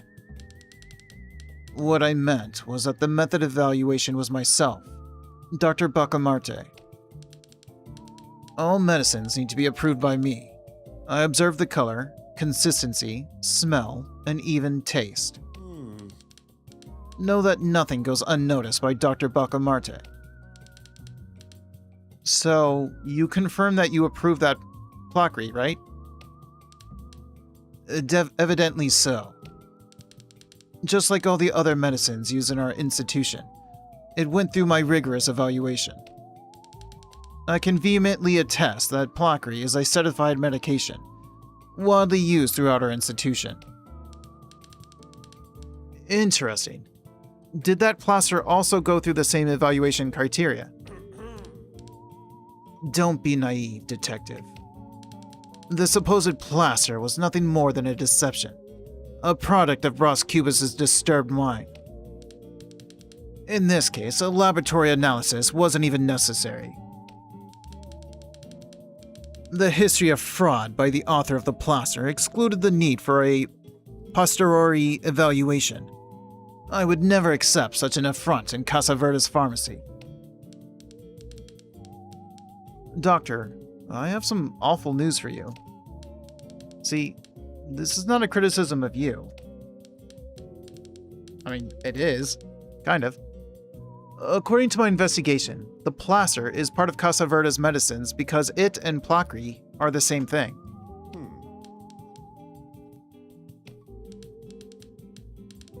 Excuse you? Mental note. Patient's illness is evolving. Far-fetched theories are being conjectured. I'm sorry to interrupt your conversation with yourself, but I can prove it. Why, Detective? Let me guess. You'll use Bros and Mr. Coatram's merely the product's delivery man kinship as proof. No? Correct. Quite the opposite. Coatram had no clue of what happened. He was used only, as you said yourself, as a mere delivery man. In reality, not even Bros Cubus knew about it, since he was also being fooled by his own business partner, Chris Straw, Plackery's manufacturer. As far as I know, both medicines are nothing but the same formula of water and sugar, and the promise to bring relief to the melancholy of its consumers. Taking advantage of your feud with Bros, he smuggled the Plackery to Casa Verde, saying it was a competitor to the plaster. Smuggled. So my suspicions were true. Fascinating. It implies that, all this time, I've been deceived. Just like that fool Bros Cubus. Plackery is the plaster. This means that all of this was nothing but a fraud. That's what I discovered, Doctor. Everyone can make mistakes. My exhaustible intelligence was surpassed by mere opportunists. All this time, I've seen myself as Rio's beacon of science and consciousness, but I was blind. My rigorous criteria are nothing more than prejudices. My cognitive ability is just normal. Of all the deviations from sanity, mine was apparently the most prominent. Pride. And not only that, based on all my analysis of the Casa Verde patients who were admitted, this proof of my insanity invalidates them all. I acted like a coward, leaving myself at the mercy of the powerful to keep Casa Verde. Security! Security! Release all the patients. Might this be the end of Casa Verde? Wait, they're free? Why, what did he mean by at the mercy of the powerful? No, not yet. Bros and all of them. They'll never achieve the end of Casa Verde. Because even if I free everyone, there's still one patient who deserves this place. You mean, well, two. I mean, there's Rubio, although his is a sleepwalking condition, so maybe not Rubio, and then there's, Borba. Oh my. Oh, I mean, there's only one inpatient who needs to be here. Myself. The Dr. Bacamarte.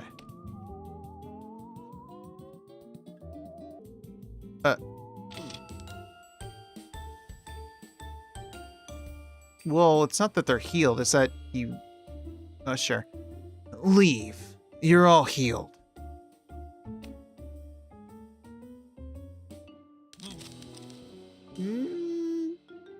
I mean... Sure. I'll take revenge on those who put me in here. You gonna slap him? What? No. Bye. Thank you for your explanation, Detective. Now, leave me alone.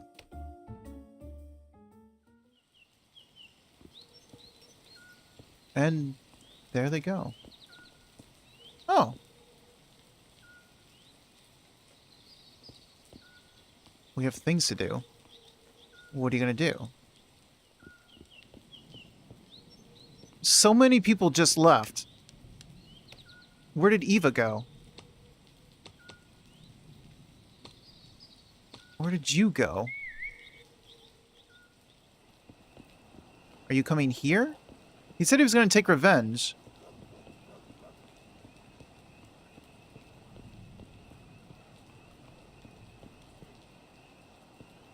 Oh, I don't think he came here. Where did you go?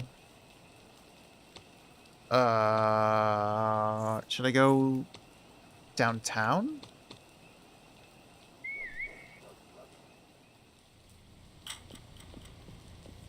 Well, here's you. Okay, well.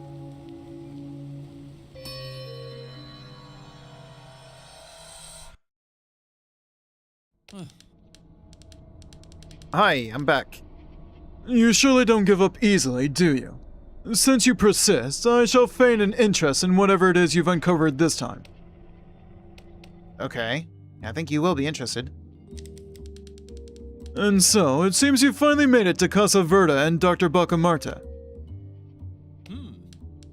So, what secrets did he and his fortress reveal?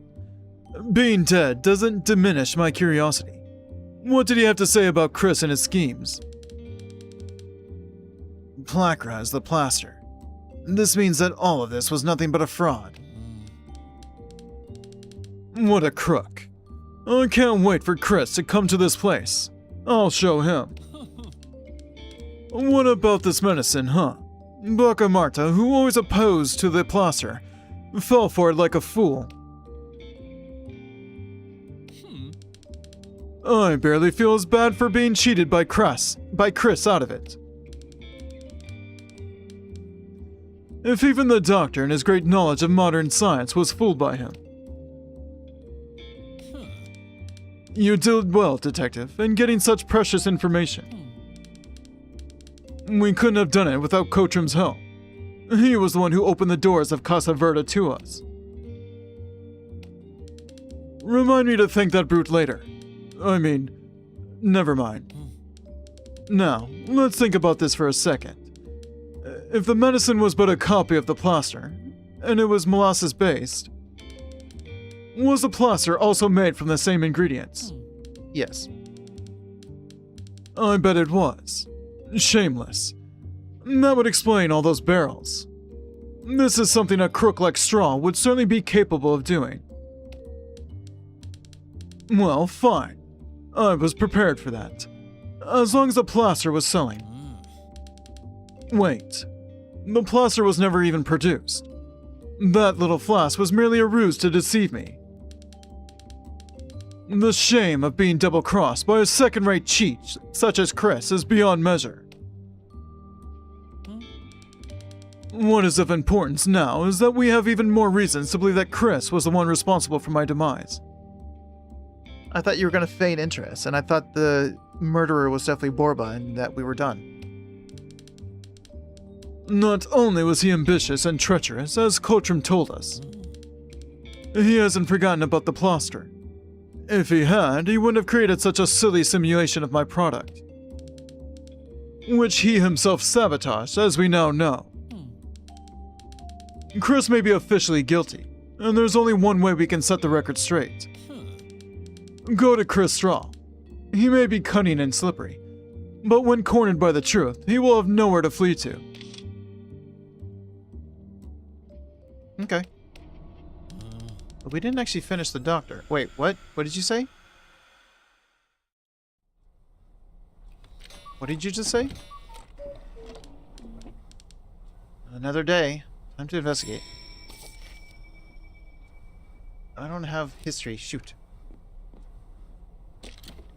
What did he just say? So, after being freed from Casa Verde, he said he was going to get revenge on his... But where? You said Ben, right? Ben's at the fraternity, isn't he? Yeah. At that time, he's at the fraternity. So I had to go to the harbor. That means I need to free you again.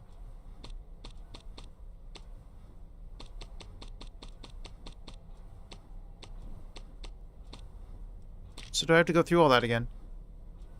Struck by the distaste of being fooled by Chris and getting fake medicine, he exposes his biggest fear, the end of his most beloved possession, Casa Verde. So I gotta talk to someone about that.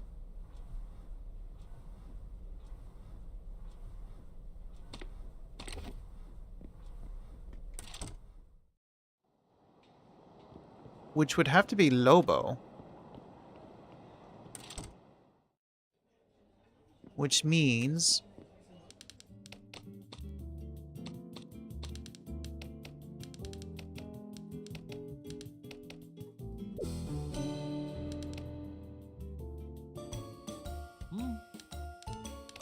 Good morning.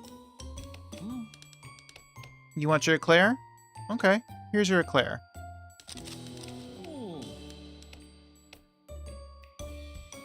Now talk to me.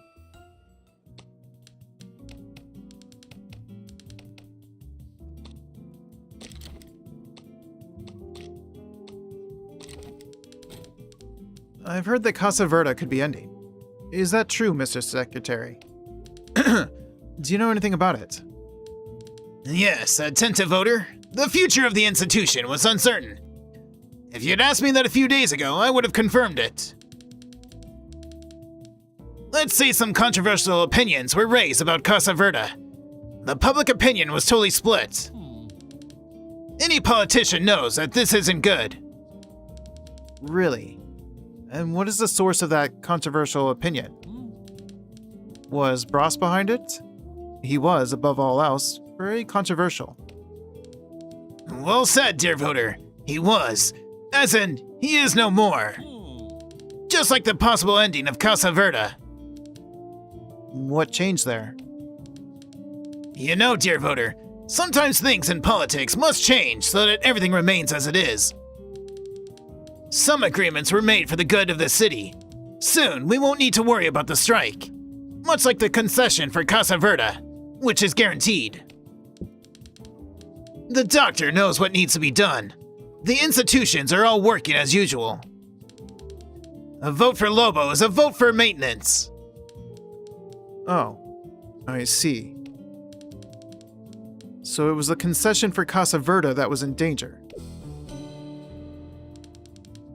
Even the greatest castles need permission to stand. I can talk to you about it.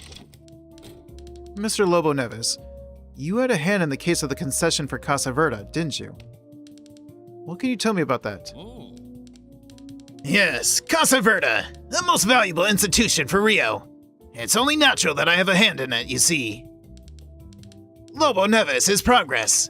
Lobo Neves is science. All I did was come up with a new agreement for the concession. It was almost expired. Nothing more.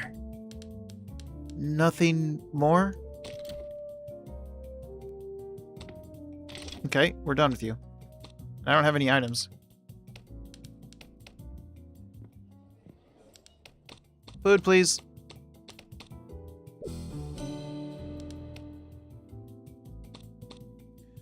Should I give him his medicine or his coffee?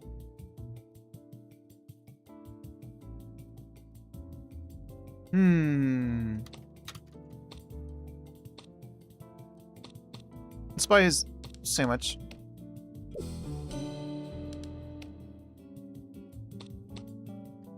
Buy the coffee.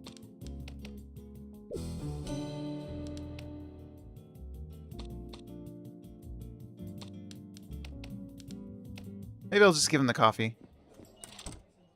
But I am curious, what if I get... Oh, I don't have the eclair, so I can't get the key. I can't get that key. Because I don't know where he goes when he doesn't have the key. I need to go to the harbor first.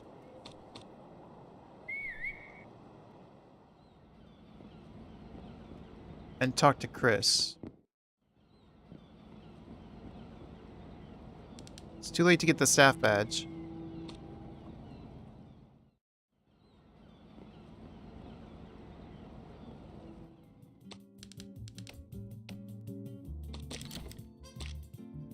Oh, I can't talk to you about anything yet. Not yet.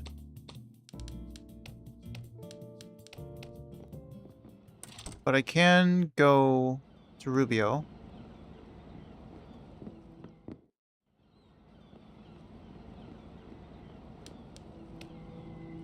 Go to Nobles. There he goes. Perfect timing. So, how do I get a key for this place?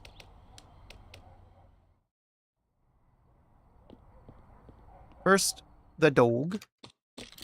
Here's some... Here's a sandwich.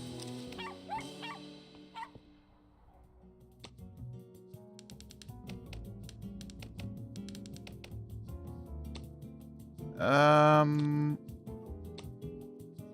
for my mirror.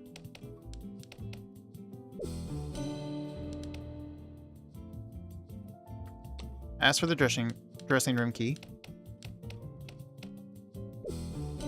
Oh, wait, I do want to talk to Chris about the key. Right, I forgot. I want to see what he says about that.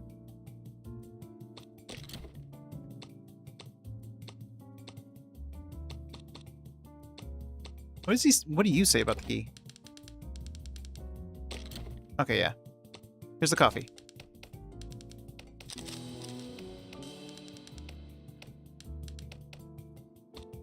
Refuse.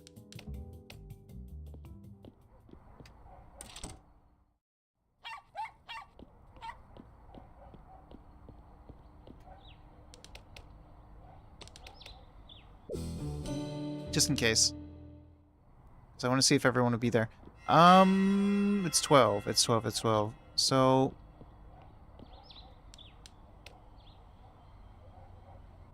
Oh, actually, while I'm here, let's make sure Eva doesn't even go to jail.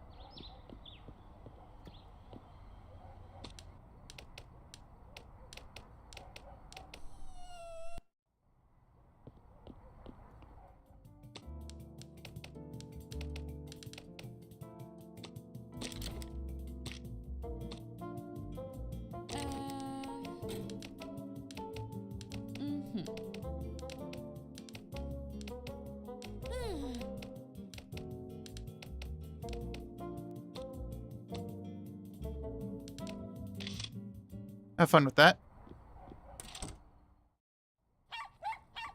It's 1 p.m., so Chris already left, so it's too late for Chris.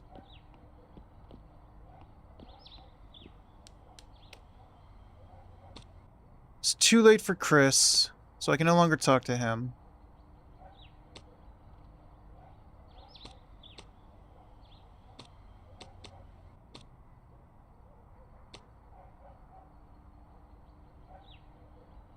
I don't know where Eva goes tonight.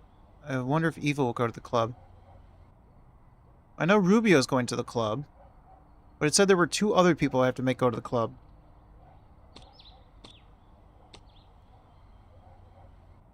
Surely I can make Ben go, right? Because his wife goes, so can I somehow make Ben go?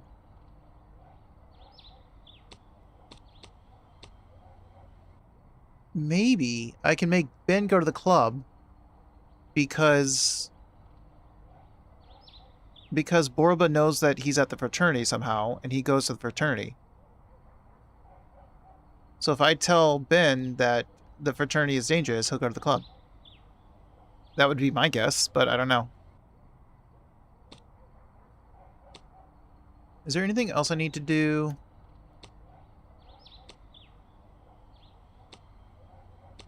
Not really.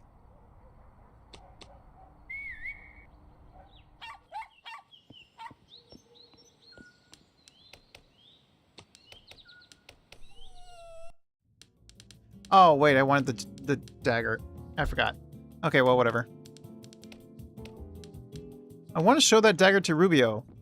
Oh, well.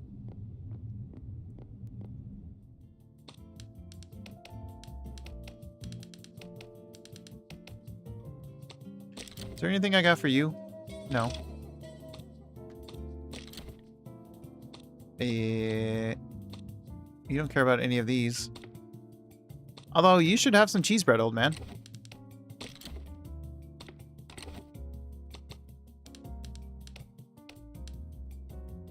Alright, let's speed up.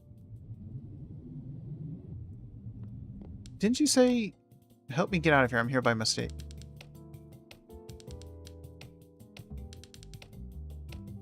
How would I even do that? I mean, I had the lockpick, but that was a one-time thing. I could maybe get the lockpick again, but I don't remember which conversation gives me the lockpick. I mean, I can try to... Here.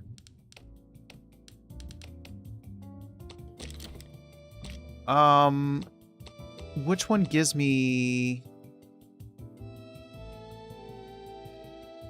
Because I'm supposed to check the cabinet, so maybe this one.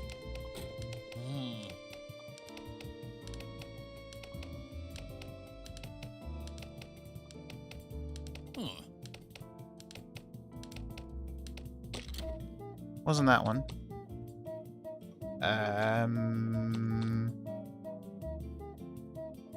This one?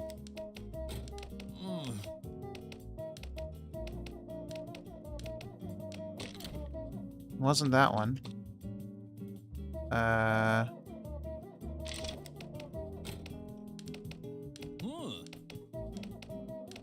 Can I even get the lockpick again?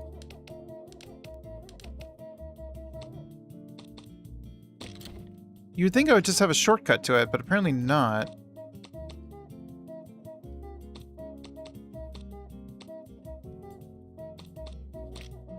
Is it by talking about the doctor?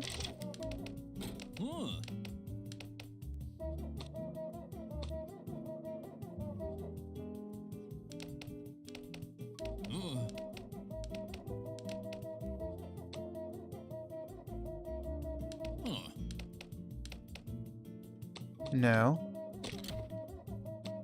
I don't think I can get the lockpick again. Unless it's to talk about Ben or...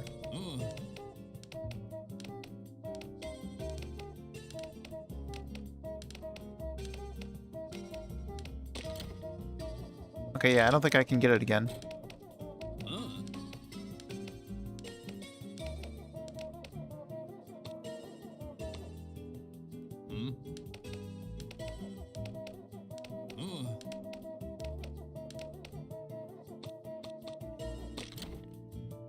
Wait. What? The part where I ask him how could he be responsible, was it that one? This one? Is this where you give me a lockpick?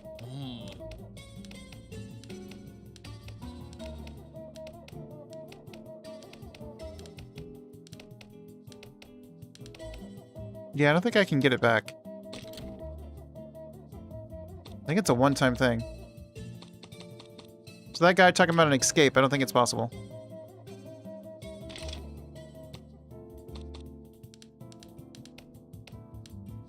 Well, I had time to kill anyway. Doctor, where are you?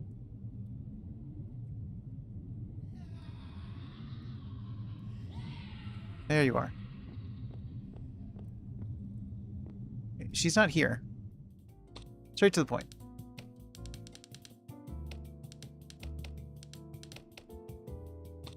Make him freak out so I can just... See, for stuff like this, I get a shortcut.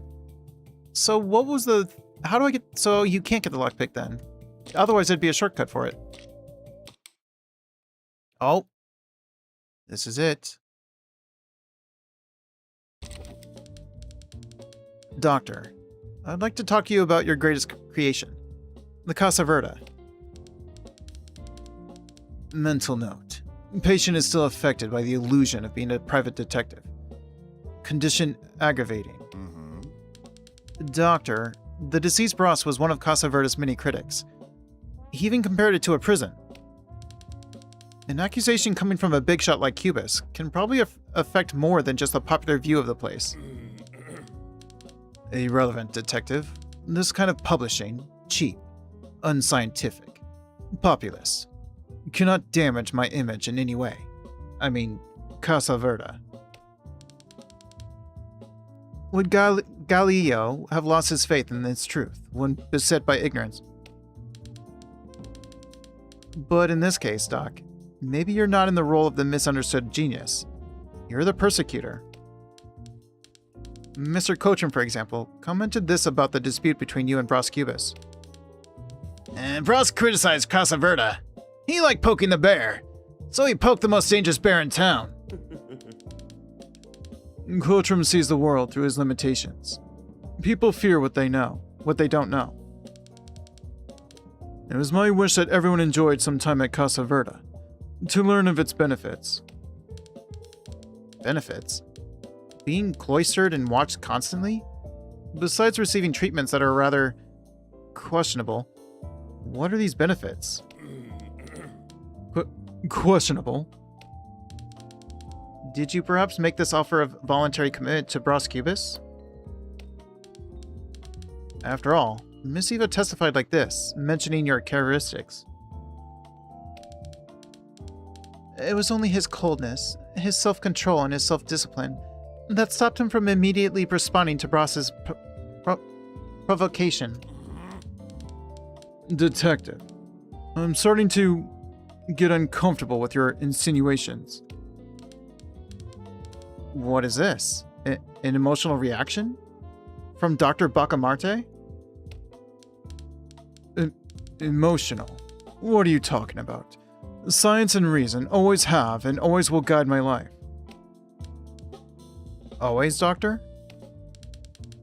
Was there not a time in the past when other passions occupied your mind? I worked hard to get rid of the chains that feelings impose upon men. Really hard. He stuttered. If you interrupt this inquiry for now, I'll let you go with plenty of mental soundness diagnosis. You're having PMS. What do you say? I'd rather continue. We still have matters of the heart to go through. Now tell me, isn't it true that in the plaster's case, you also acted guided by your emotions? Was your refusal of this medicine simply because of your enemy's involvement? The recently murdered Bros Cubus? Was it proven already that he was murdered? Actually, no. But it doesn't validate what I was going to say. Your anonymity with Bros was such that you refused the plaster. And you accepted Placri with open arms, even though it has the exact same shoddy formula. What? But... How is it possible for your institution to have a lasting future when its director, a so-called beacon of reason, is in reality a man guided purely by his instincts? It is evident. The end of Casa Verde is inevitable. What the dedication to a place and the ideal it represents won't do to a man, huh? For what we believe in, we're capable of doing anything. Your most distinguished patient, none other than Borba, said this about your wife Eva and Lobo Neves. He threw her to the wolves in exchange for his most beloved possession. You know what he's referring to, don't you? Yes, I do, Detective.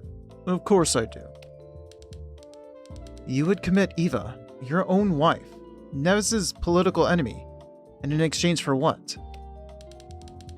A guarantee to the concession of Casa Verde for a few years more. How could a man do this to his own wife? Were you motivated by Eva's divorce application?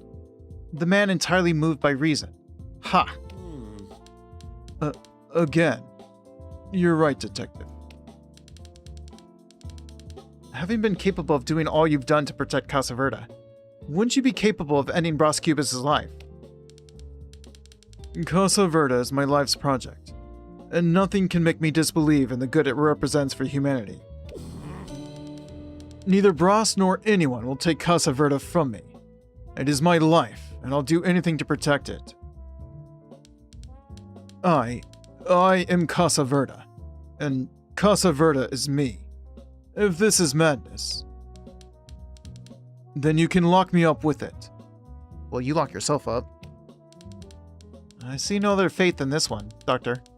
Being locked in your own Casa Verde was always your fate. Even more so after this crime. Therefore... Mr. Cubus, you came to Casa Verde looking for help. I understand. However, the usual process of admission involves other steps. Come, let's begin. Doctor, take your robot hands off me. I'm only here to set Borba free from this dungeon you manage. Careful with that tongue when you speak of Casa Verde. We are a serious institution. Discharging patient 157 would be very unwise, given his current state. Your very presence worsens the patient's poor condition. Thus, by our regulations, it is not allowed. Nurses, help Cubus find the exit. Very well, Doctor. I got the message. If your institution is as beneficial as you say it is, certainly you won't deny me 5 minutes to say farewell to the patient. Yes, we are a beneficial institution. Cubis, I give you 1 minute. Not a second more. It's enough. Borba, take this. Come on, wake up. I know you're in there. Take this key and guard it with you. There are only 3 doors between you and freedom. Do you understand? I hope you do the right thing. Your time is up, Mr. Cubis. It's time to put an end to this disrespect for Casa Verde, once and for all.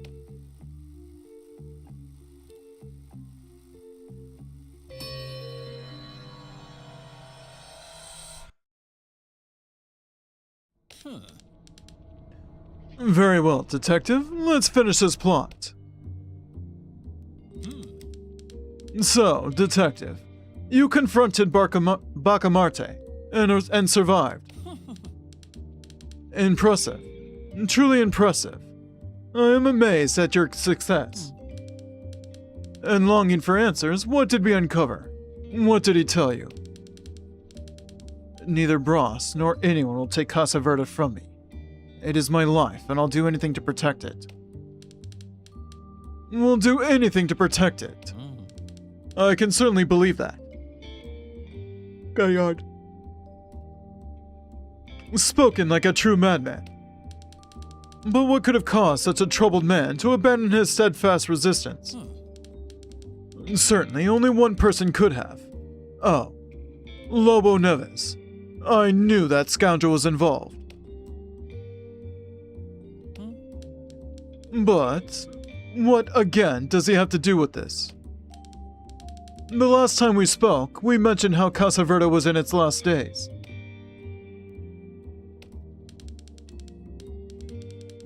And it was Lobo who kept Casa Verde from closing its doors for good, eh? Certainly, by using his political connections for a concession. Cunning, the old Neves. So, that's what Borba meant by saying thrown to the wolves. An allusion to Lobo Neves. And when he referred to Bacamarte's most precious good, he was talking about Casa Verde. It's obvious. And he means precious. He turned against his only ally. What could such a person be capable of? Certainly, of any of the horrible deeds a man can manufacture in the shelter of his own insane mind. Would such a man be above murdering someone? Someone like me who opposed to those crude measures? I'd say not. Troubled by his own obstinacy. What? Obstinacy? He refused to make any concessions, relentlessly pursuing his desires and shielding himself from his adversaries. Speaking of which, Lobo Neves had much to gain by making business with Bacamarte for this concession.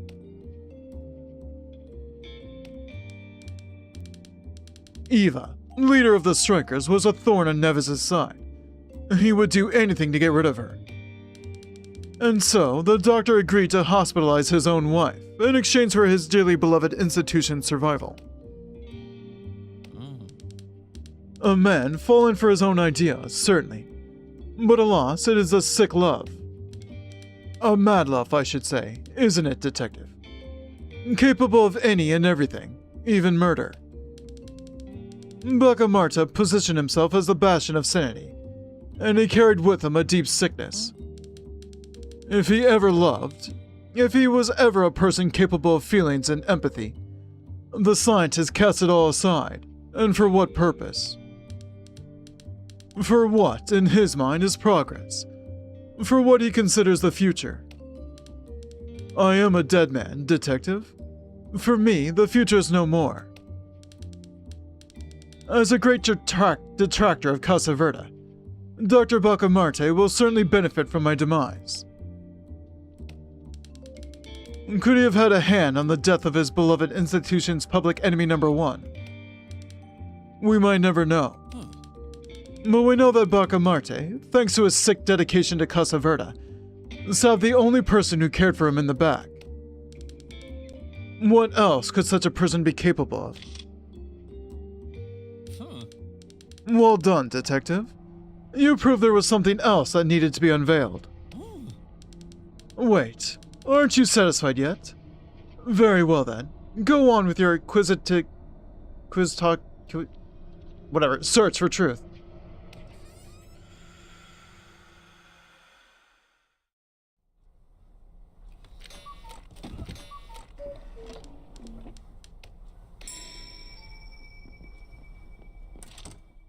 Let's just focus on freeing Borba and getting him to the fraternity, I think.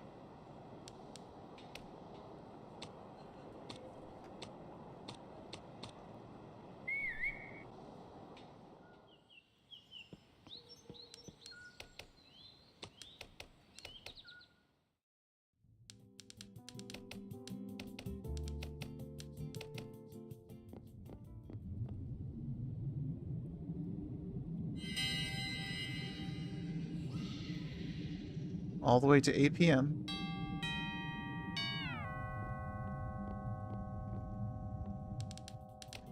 Sorry, not you, Eva. You.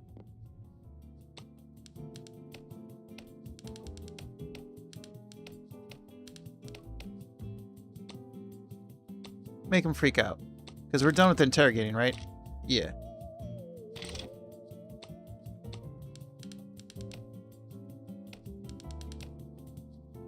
Your rigorous criteria is nothing more than prejudice and disturbances in your mind. It's not possible. What did I do? Security. Okay, and then...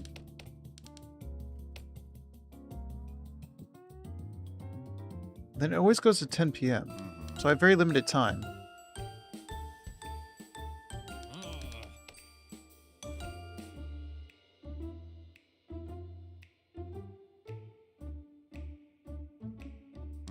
Maybe I should grab the hat.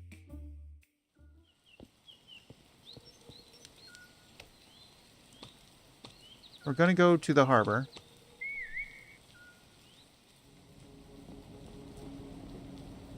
And supposedly he's gonna come here, right? Because Ben should be here. Ben should be here right now.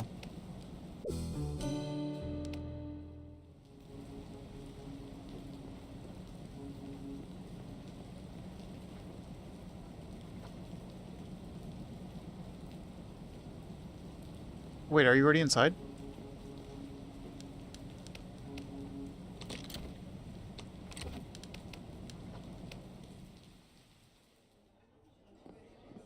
No.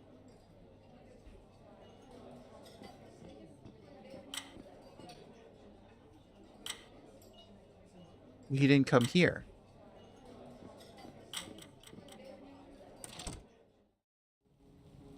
Wait. You didn't come here. Where did you go?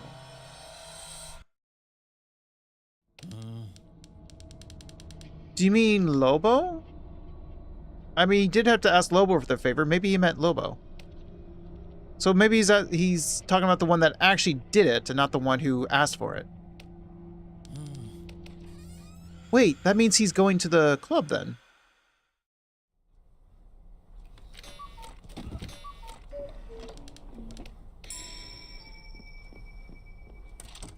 Question mark. If he's going to the club, is he the second person to manipulate? Then that means... I want the eclair.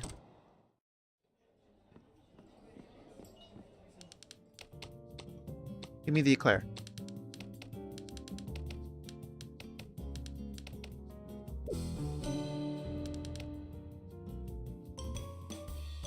No, it's mine.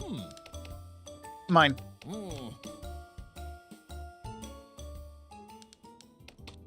Give me the coffee.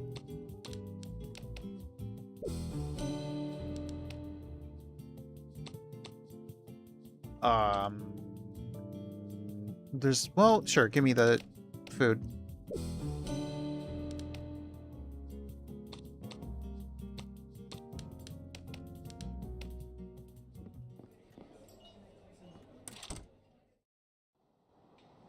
Alright, so we'll start with Crispum.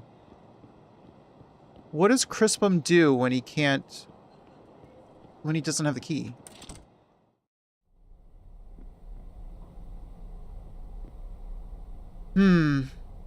Doctor.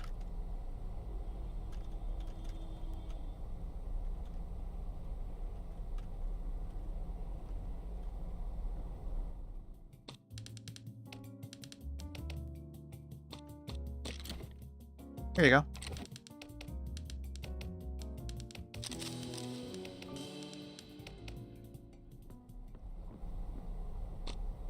No, open the counter. Take the key.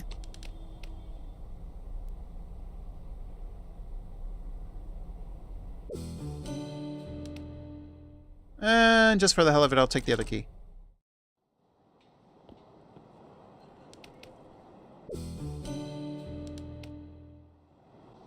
Thank you. Now. Don't worry about it. Now. Let me pause.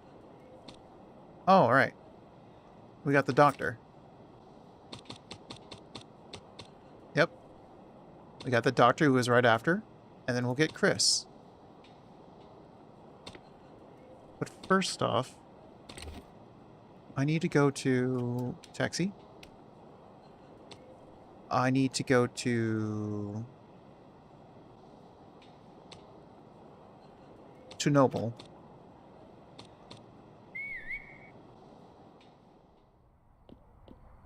To prevent Eva from going to jail.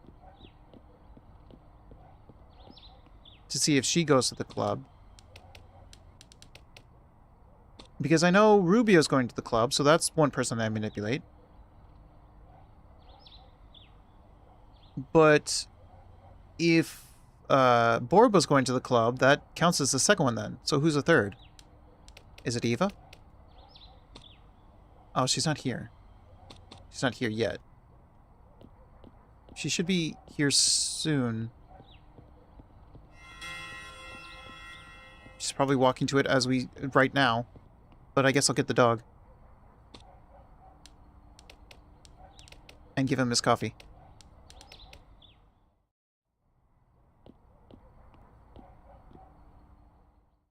Show item. Here's the bread. You're with me now.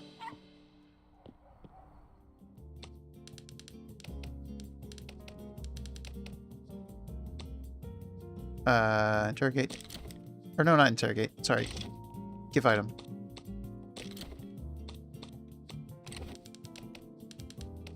Okay, now he's going to the club.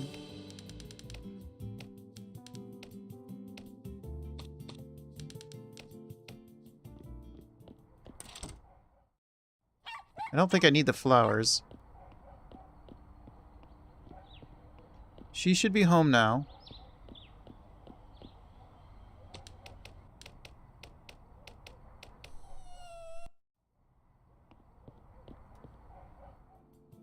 Straight to the point.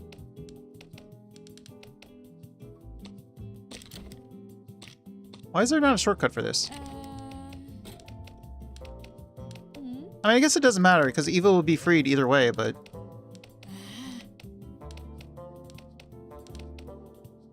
it's just better to do it now.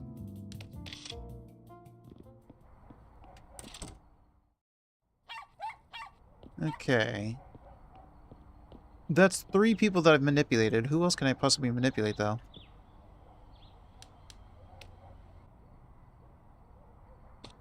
I can go to the harbor. Am I not going to make it in time? I'm not going to make it in time, even if I do get the dagger. Because it's at 3 p.m. Oh, actually... what time will he leave? Because now he's not going to go to bed. I gave him the coffee, so he shouldn't go to bed and become the, he shouldn't be sleepwalking.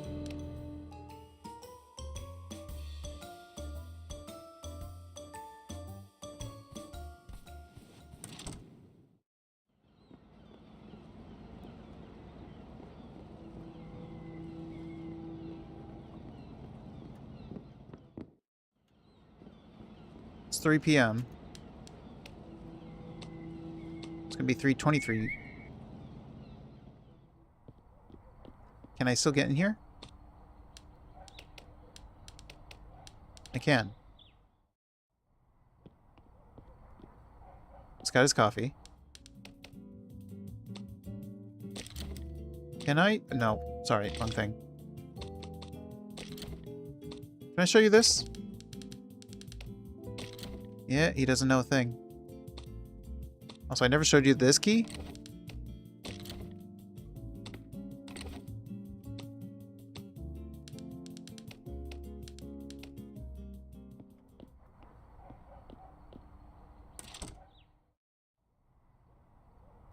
And it goes all the way to 10 p.m., so I have until before 10 p.m. to freak out the doctor. So you know what? I will grab the flowers.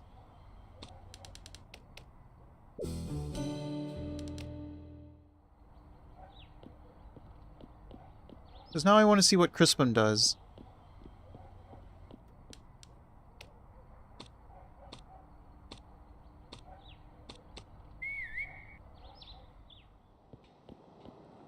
They're arguing. Pharmacy.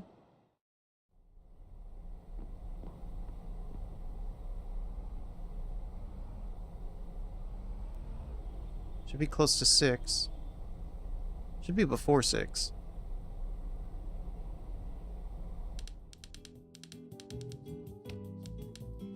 But the key's not going to be there.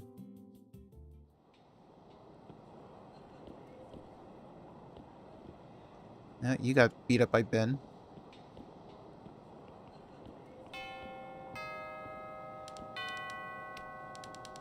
You must be looking for the key I took. So he just stays here all night? So he can't go anywhere. So he's stuck here. Wait, does that mean he would be here when the doctor's here tonight at 11? Oh, that's interesting.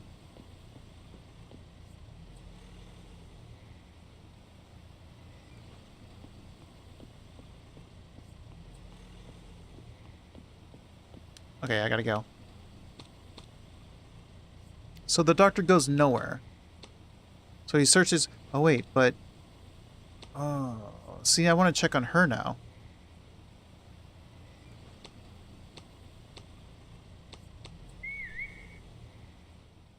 Because now the doctor won't be here. Well, the doctor, the pharmacist.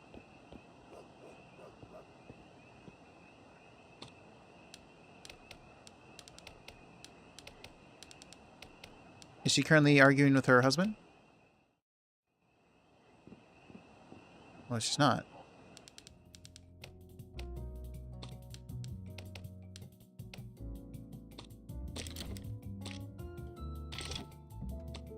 Can I show her? Oh, I've already shown it to her. Wait, what if I show her flowers? Nothing. She has nothing to say it. So, it's 8 p.m. She's still here.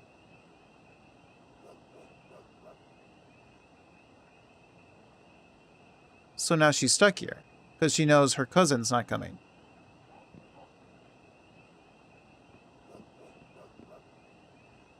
Because shouldn't they be having the fight already? Yeah. So he came and left already. So she's just stuck there. So she doesn't even leave tonight. I gotta go.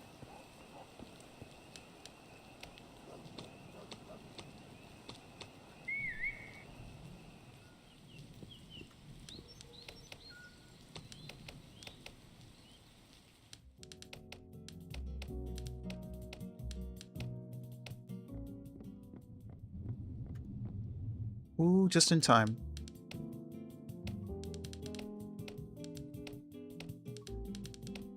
So she's stuck there. Crispin's stuck at his place. I am curious. When the doctor shows up, what does Crispin do?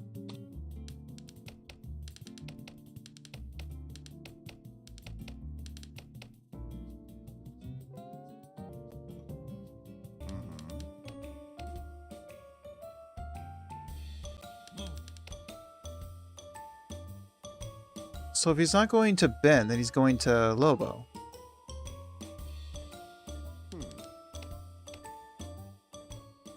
Unless he thinks Ben's going to be at his office. Actually, should I wait?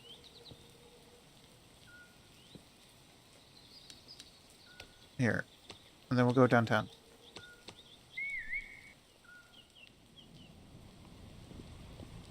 If he's going to Lobo, then he's going to, Oh, there's you. Seems like y'all came here. Wait, but how would you get past the bouncer?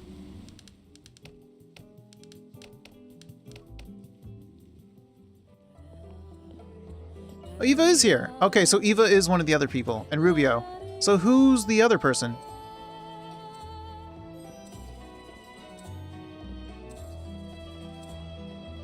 Lobo's not... Wait. Lobo's not here. Wait, Lobo's not here. Wait. Wait. Wait, where's Lobo? No! Lobo's not even here.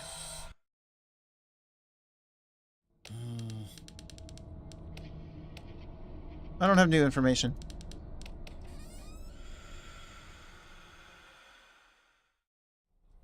Lobo wasn't there.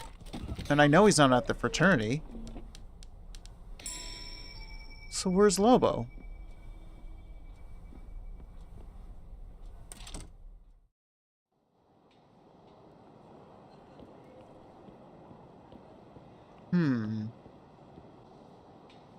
So Eva is one of the other people. So Eva and Rubio. But who's the other person? It's gotta be Ben then. How do we manipulate Ben to go to the club? I don't know. I'd have to convince Ben that Ezekiel is his child or something. Alright, so you didn't go to the harbor. And it seems like you didn't go downtown. Everyone else went to downtown, though.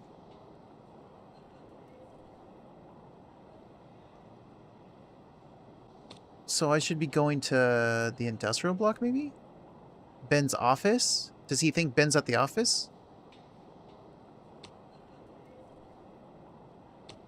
I don't know where he's going.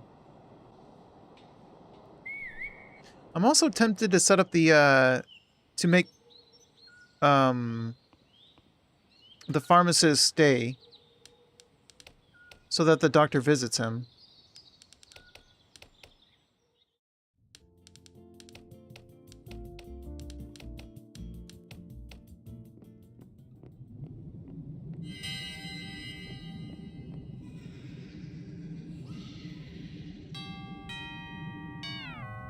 Okay.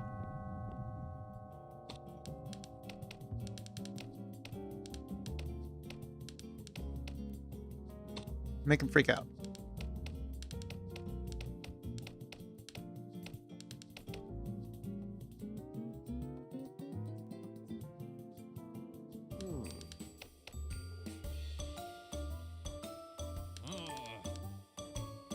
So Eva goes to the club. That guy I saw walking downtown. The one that kind of looks like me. Rubio I saw downtown. The other guy I'm not sure where he went. Probably the industrial block. Where the heck do you go?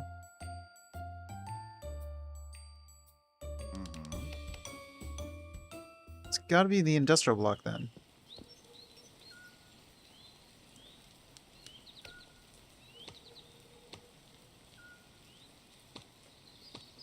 The industrial block.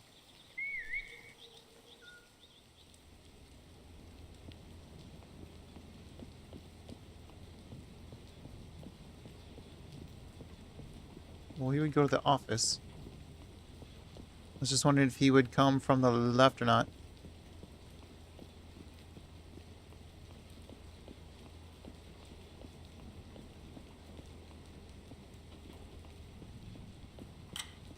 Eeh.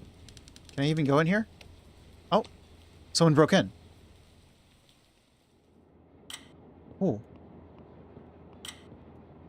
Hold on. Are you here to join my vendetta, my boy? It's a pity no blood was spilled, but opening that safe was dead easy. Safe? I just had to listen to it carefully. Good thing this is one of those talkative types. Oh, a safe behind a painting. So typical. Good job, Mr. Borba. What's all this paperwork in here? 2nd District Court RJ. Rio, February 25th, 1937.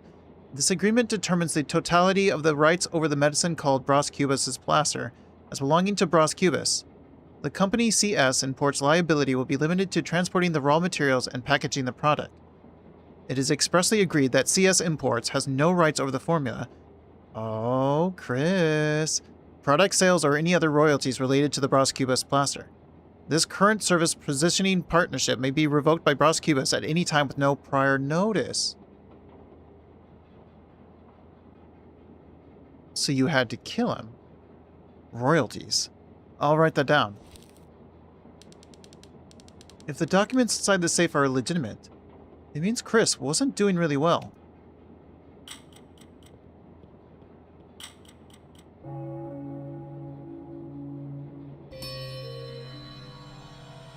Okay, so I no longer need to deal with Borba.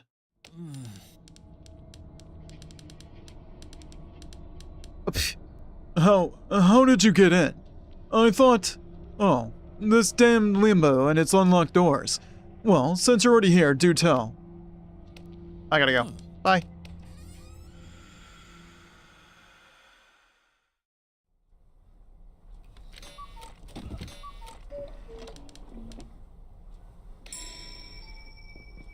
Alright, so... I have to talk to Chris. But, before I do...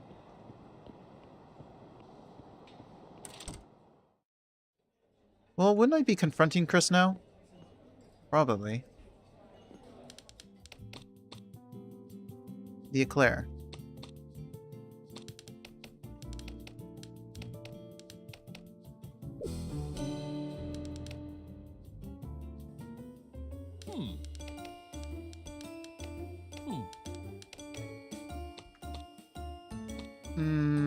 Keep it. Because I want to see what happens with the pharmacist if he's there at night.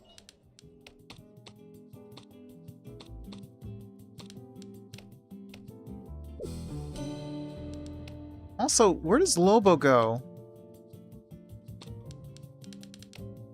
Because Lobo wasn't at the club.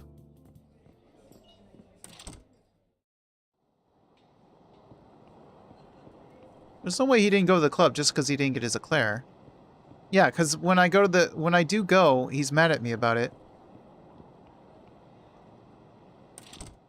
So why wasn't he there?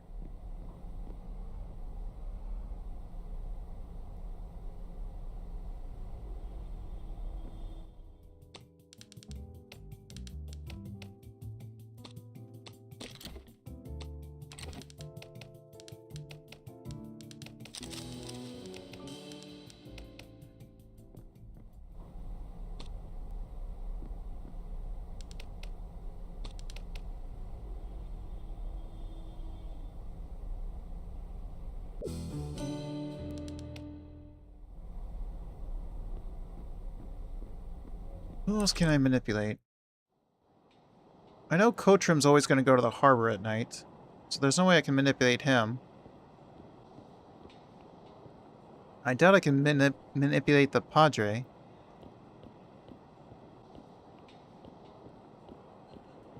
So who else could I manipulate? Oh, by the way. Is it just the... Oh, there's two people. So we gotta talk to Chris about this. We gotta talk to Ben about it.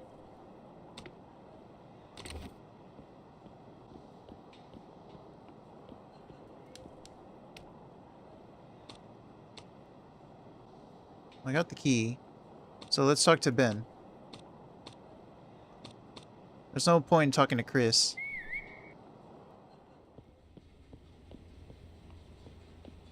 Am I late?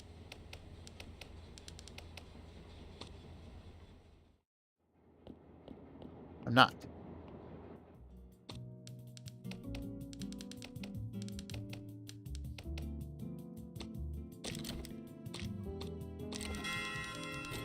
Do you know anything about the royalties from the plaster?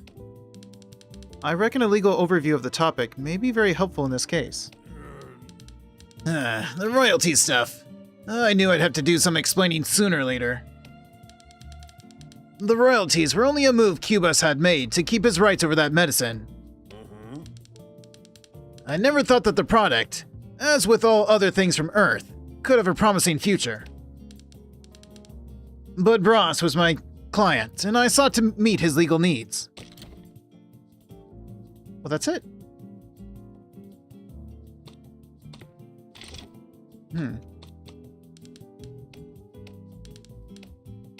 Okay, I'm leaving.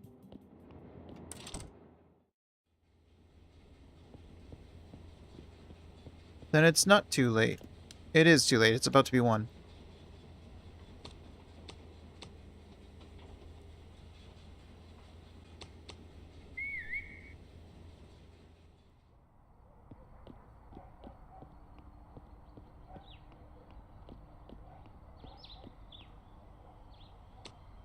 Knock on door.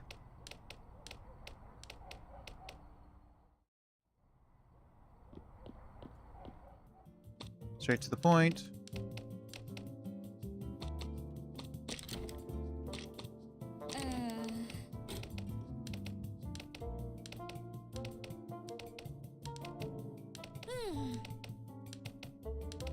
I gotta be careful not to, not to accidentally say, of course.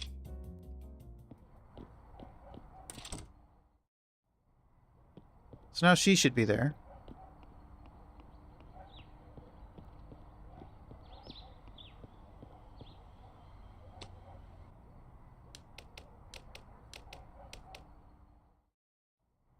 Who's the other person I can manipulate?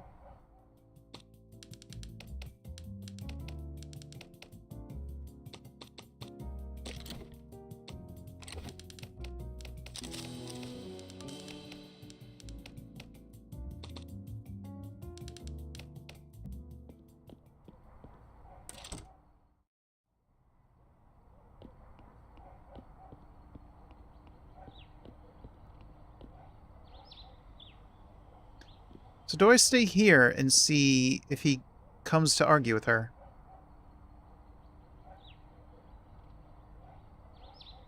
Do I have anything else that needs to be done? I guess not.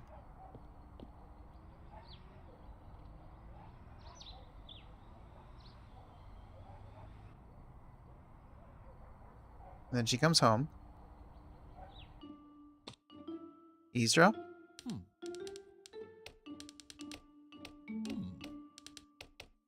Okay, you just say the same. No, no, don't take me with you! Oh, about to say. Thought he was taking me with him.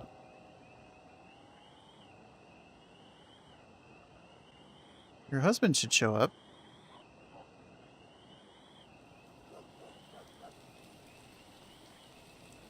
Your husband's not showing up. Huh?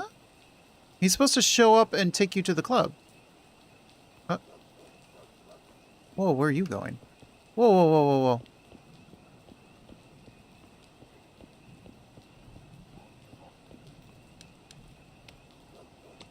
Is she still going to the harbor? There's Ben.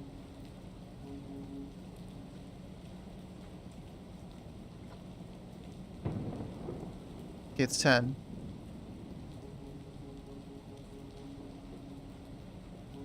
Wait. Oh, there's Lobo. Wait, why are you here?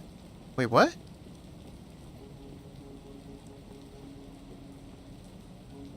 You're just here. Where did his wife go?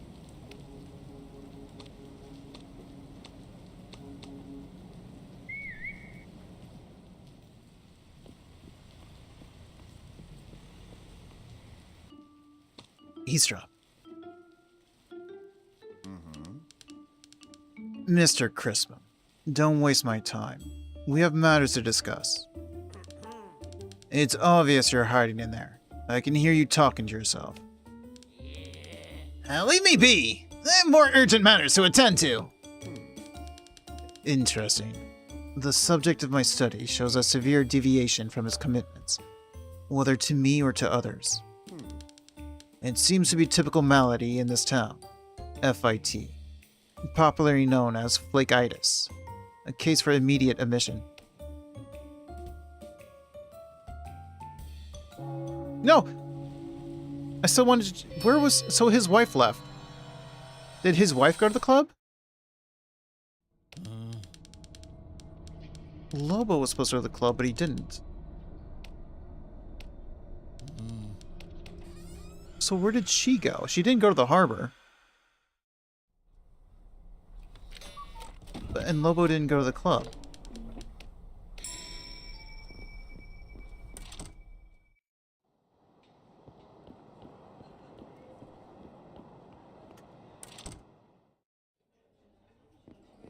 I need to find out why. Well, I need to find out where she goes then.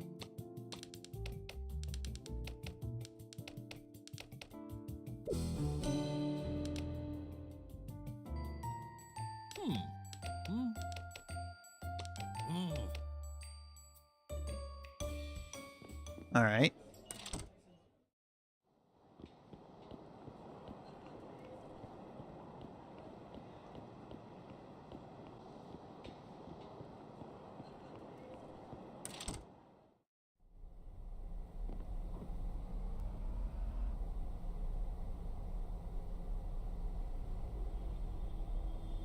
Goodbye.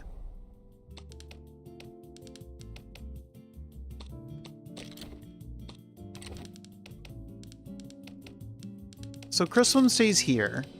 The doctor visits, but he won't come see the doctor.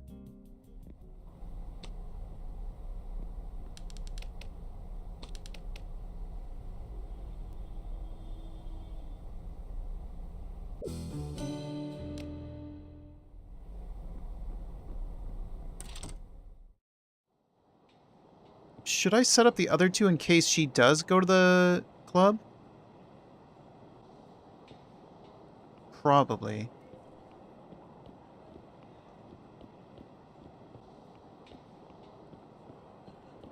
Because where else would she go? But then again... Oh, well, he left. Does that mean I had that whole time to take the eclair? All the way up until 11 a.m.? I didn't know that.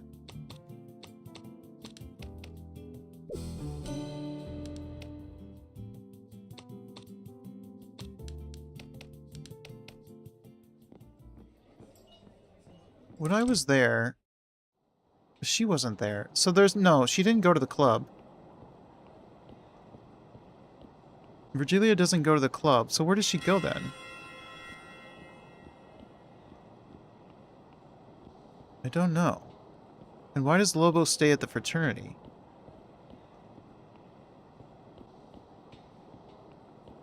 Okay, ignore the other two then. Let's just focus on Lobo and Virgilia. Because Virgilia does not go to the club. So, where does she go?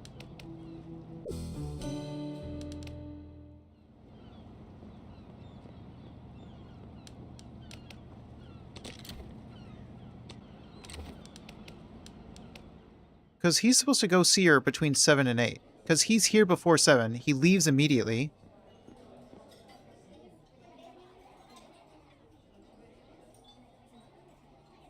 There goes Ben. And then he's here before 7. Yeah, there he is. He's not going to talk to me because of the eclair. And then he left. He's leaving. But to where? Is he going to his wife? Did I just speed up time and not see him?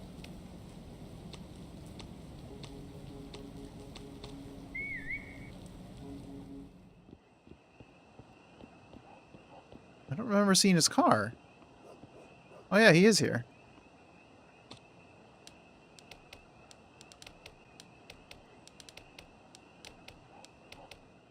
He is here. Nope, you fool. No! What are you doing? The argument, thank you. We're going to the club. Don't worry about me.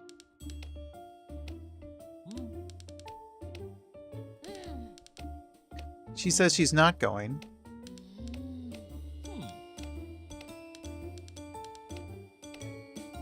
But he doesn't go to the club.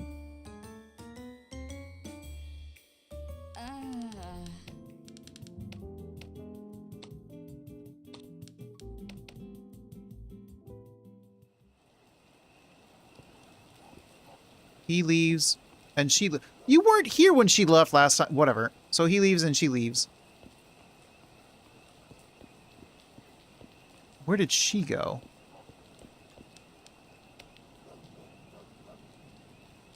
Maybe it's because I didn't warn Eva this time?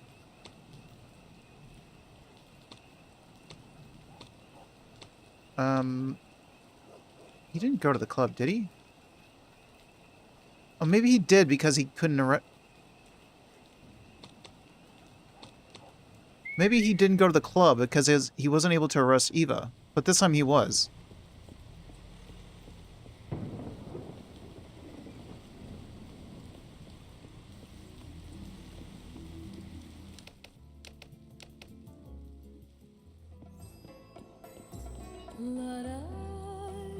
Okay, so when he can't arrest Eva, he doesn't go to the club. That's why he doesn't go to the club. Where did your wife go, though?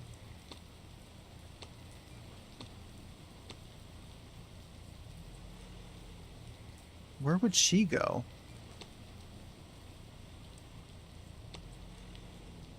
You think she would come here? To the pharmacist.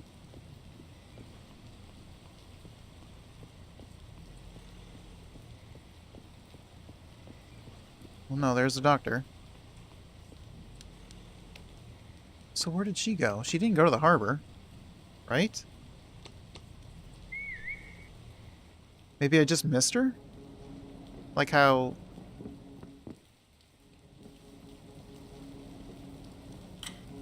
No, hold on.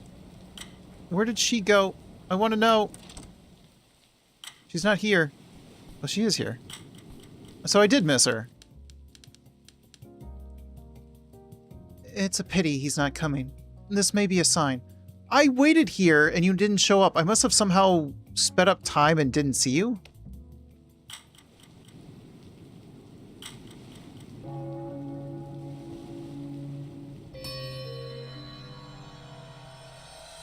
But I swear she did not come here when she didn't argue with her husband. Maybe she did. And I just didn't see her. Sometimes, like, when you're speeding up time, sometimes, like, the character doesn't even seem to show up at all. Okay, well, that was a waste of time. All I got from that is that I can make Lobo not go to the club.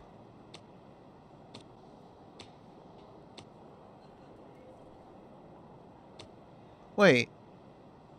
Doesn't he still not go to the club even if he did arrest Eva? Anyway. I need to go to the harbor.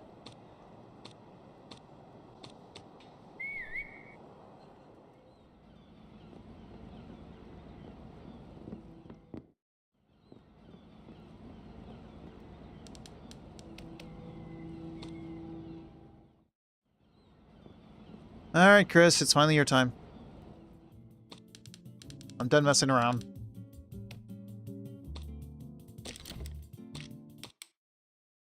See, this... Ooh, see, this is it.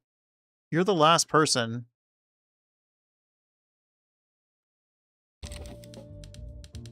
Mr. Chris Straw. A man as busy as you must not have a lot of free time, so I'll get straight to the point. How was your business with the late Posthumous? How was it? Business is good, Detective.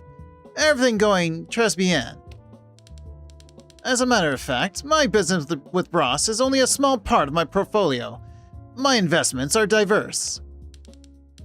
If that's your line of argument. I cannot say that. For your poor mind. Poor mind? Maybe you're the only one poorly understanding. Your ties with Ross were in contract. With no shadow of a doubt, his death benefited you, didn't it? Let's delve into his former partnership, the plaster itself. Oh, big whoop. You went to talk about this medicine, Posthumous' deceit. You're right, Detective. I'm a busy businessman. That's too busy for you. So many opportunities, and you're still talking about yesterday. You're right, but how about we sugarcoat this conversation? For example, why did you need such a large shipment of cane molasses, Mr. Chris?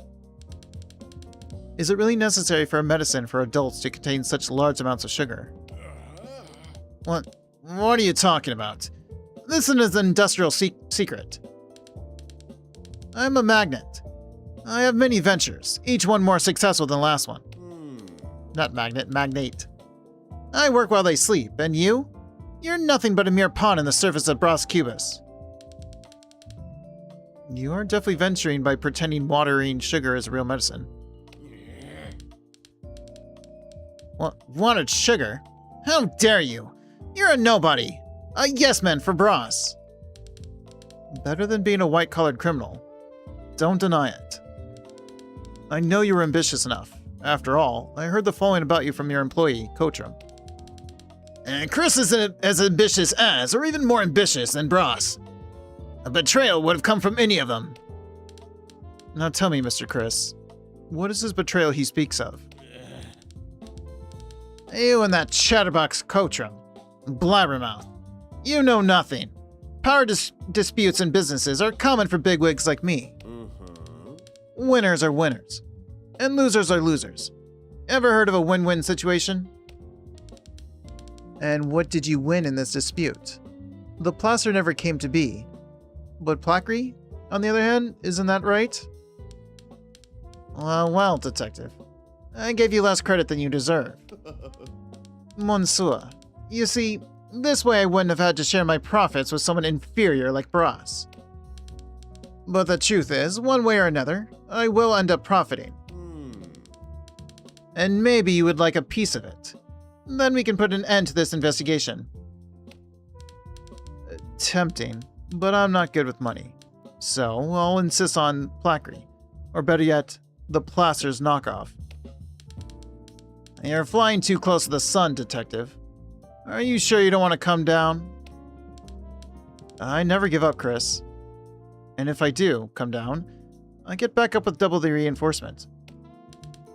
Speaking of doubles, did you really think your second-class plan would go far?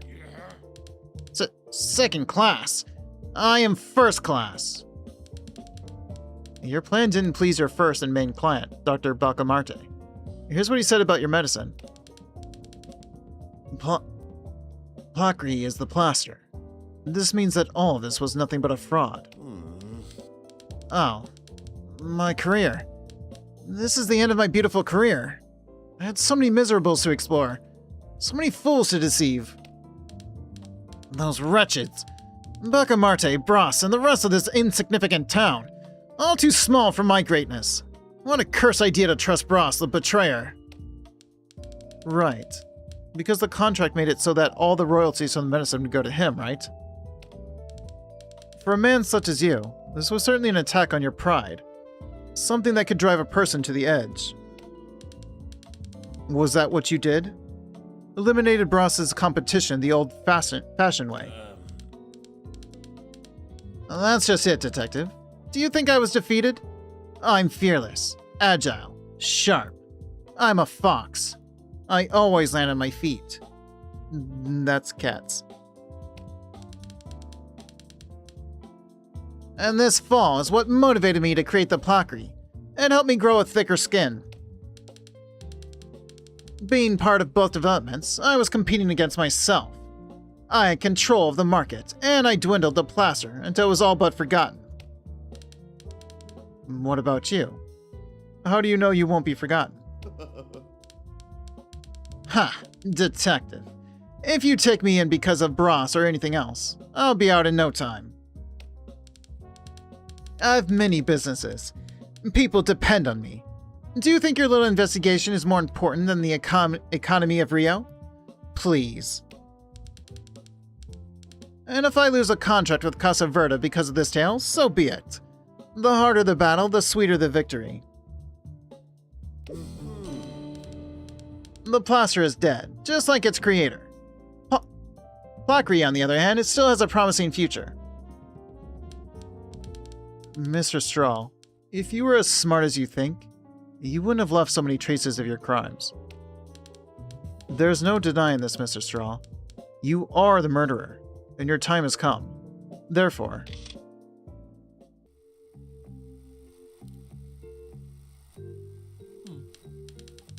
Mr. Straw, I came to see the development of our product. Ross, what are you doing here? Are you confident about the launch date for the plaster? What day will it happen? Are you micromanaging me now? A business genius such as myself, we must have autonomy, you see. Some space for our greatness. If you need proof, here, take this. I have a sample of the plaster here with me. You can keep it. Chris, I will not be duped. When will it be launched? I need to know the date. You've been coughing all day. You need to know the date, Bros? Very well, let's talk about what we need. What I need is a larger share of our business, Mr. Bros Cubus. I'm working like any other salaried worker. I'm not even profiting from this. Honestly, Chris, I couldn't be less interested if you need to roll up your sleeves to fulfill your part of the contract. We'll launch the plaster tomorrow. Am I clear? If not, my lawyer will ensure that all of your stocks are collected immediately. Well, that's a reason to kill him immediately. You don't know who you're dealing with, Bros. I'm not just anyone you can intimidate and get away with it. Chris Straw has means of making you swallow your own words.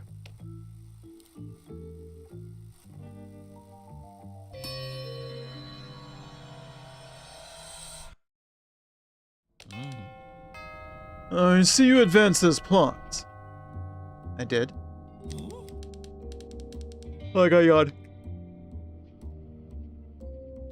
I can't believe it. You managed to extract something from that straw snake. Considering his specialty is the trading of counterfeits, we have a great deed done, Detective. How did you do it? Yes, but of course. You rubbed the plaster's royalties in his face, didn't you? I did.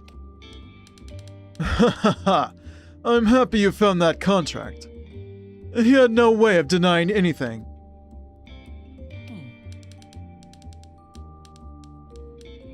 Chris may be a skilled businessman, but Cubus is always one step ahead.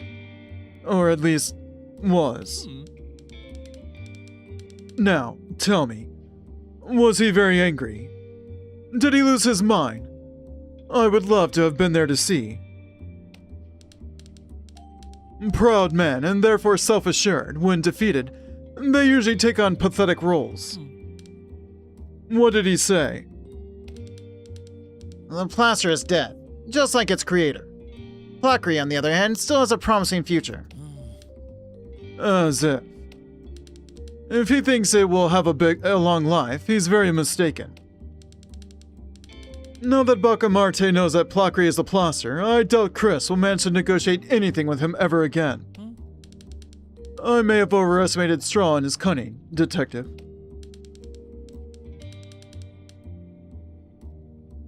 I even suspect he couldn't be behind my ending. It would have been too much for his small brain. Chris is a machine moved by greed, not cleverness. Could he have what it takes to kill a person and leave no traces?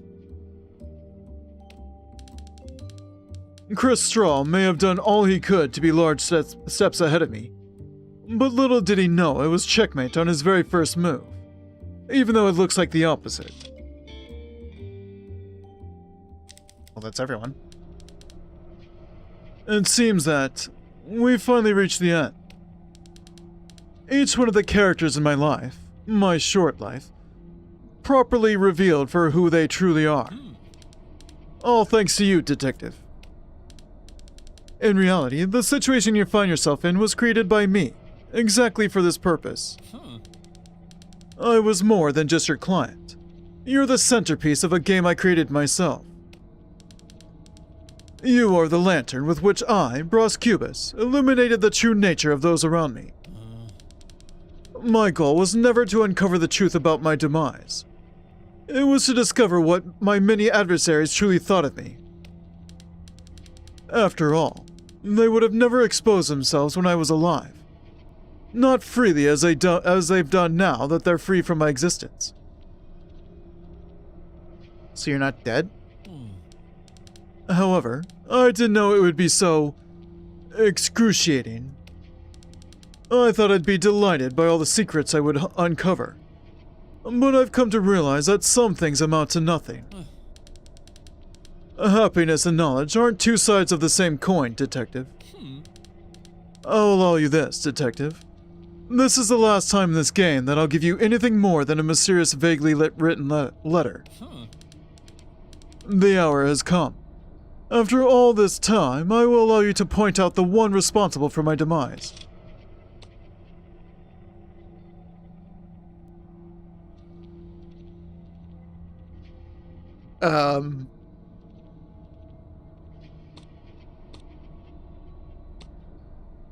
It wasn't Caputu. It wasn't Eva. It wasn't Coachum. Or Virgilia.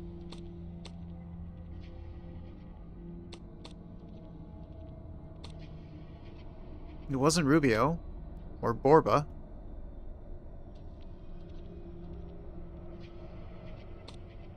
I mean, are you talking about Chris then?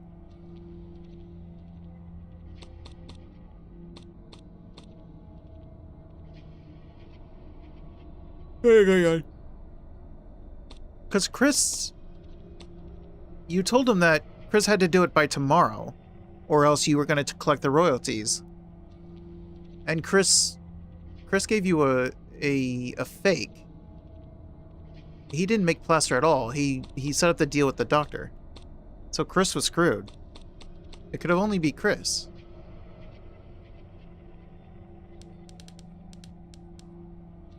So, you think Chris is the culprit, Detective? Well, not that it could only be Chris, but that he's the most likely. The other ones didn't quite have the motive as strong as his. At least I didn't think so.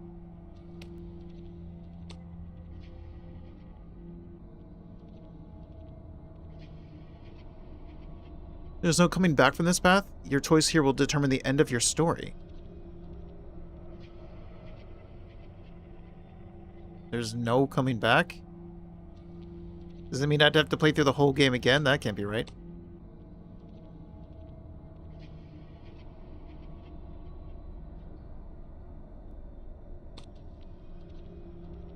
I can't even look up. Can I look at my tab? I cannot.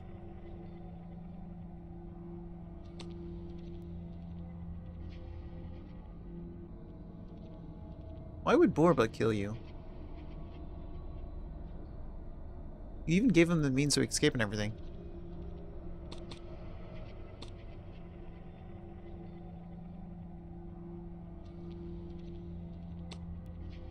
Wait.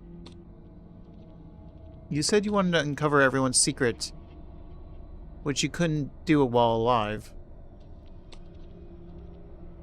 So Borba? You wanted to stop after Borba.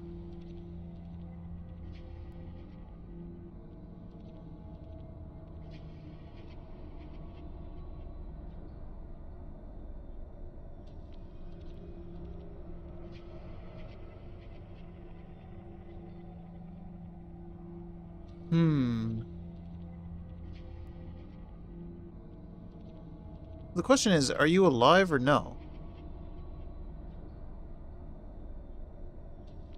Maybe you've drugged me to hallucinate all this? I don't know. What about the time loop? The time loop was real, wasn't it? So... supposedly, he broke out, saw Crispum and the doctor, got seen by Rubio, saw that you were dead, took the dagger, and put it back where it's supposed to be at the lighthouse. But would he have killed you? He was there.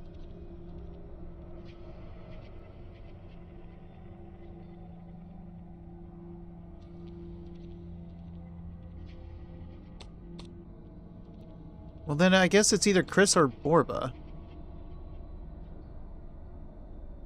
I mean, you told Borba he knows what he needs to do. And then Borba's like, Humanita needs to devour Humanita. So it's probably... it's possible... oh, wait.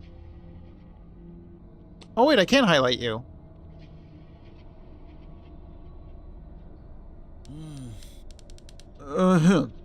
You need to point to one of the suspects. Oh, what? That's no fun. Ouch, that hurts, you know.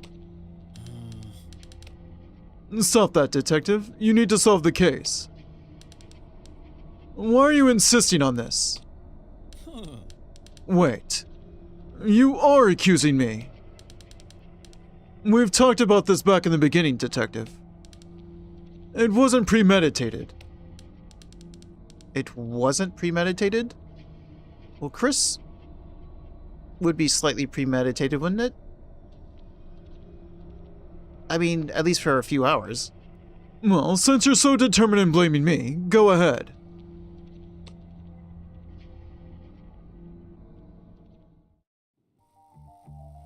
All my life, hard labor had never appealed to me. However, there are some things that a man must do for himself. Especially digging up a treasure. Just like Quincas had said, there was indeed a Humanita treasure. An ornate box, a much adequate decoration for a treasure of knowledge. So it was in the box. After I lost Virgilia, she left. Oh, I said that name right. Virgilia.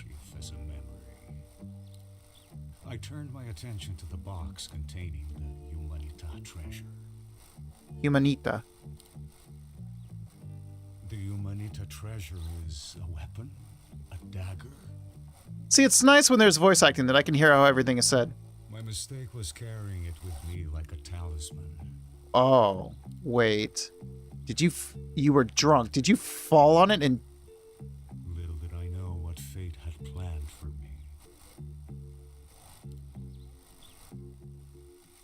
That wasn't an ordinary day. The heated arguments I had took a lot of energy. And my health wasn't as its best. Yeah, what's with the cough? Like I said, you were coughing all day. Brass cubas fell to the ground. Onto the dagger. The dagger. Yes, the Humanita dagger. The treasure of our order found its home into another chest. My own. In despair, I removed the blade. Another fatal mistake. So you wanted me to frame someone? The bleeding is uncontrollable, and after a few moments, yes, Brass Cubas is dead. You know, I was thinking poison or something. Didn't think that. Of all the suspects in our plot, you are accusing me, detective. Does that satisfy you, detective? Are you glad you've blamed me for my own demise? I hope so, because I will extend this conversation. As you may have noticed, Detective, I've made many enemies, opponents, because I was passionate about every aspect of my life. In death, not only could I look back, I also had the opportunity to look forward and see what happens to the world when I leave it. There's a bitterness in realizing that. After all that I've fought for and achieved, I leave nothing behind. No legacy, no lasting mark on this earth. The ones closest to me will inherit nothing but resentment, and my remaining estate will be torn and wasted throughout the years. Yes, I lived an intense last day, but that was more due to the deterioration of my health than an epiphany or a transformation. If we meditate on this, we'll see that the only thing my demise left us with was, in fact, a mystery. Now we can rest and part ways. You too are free. Am I? All of your effort to help me understand the ones around me, untangle the knots in my routine.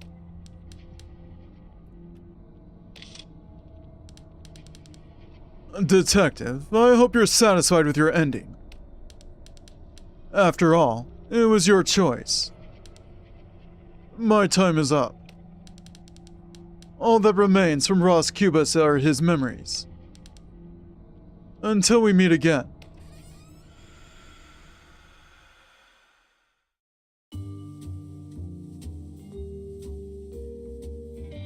Wait, so there's multiple endings? Well, so there's no conclusive ending then.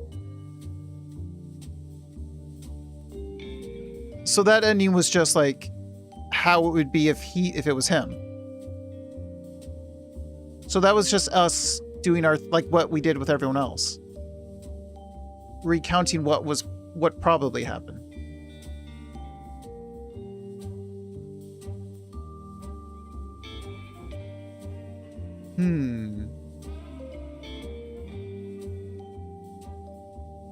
Well, it says press escape to close. Can I? Oh, I can speed to that.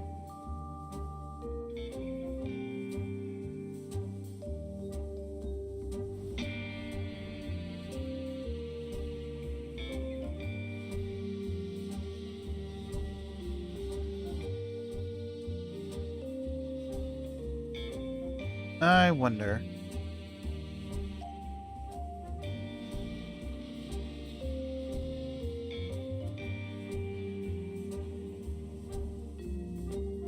Oh. Oh, right. Wasn't this one based on a book? One of the games I was playing was based on a book. I think it was this one. Oh. When you said there was no coming back, did you mean it? No, you didn't mean it. Okay, good. Loop 81.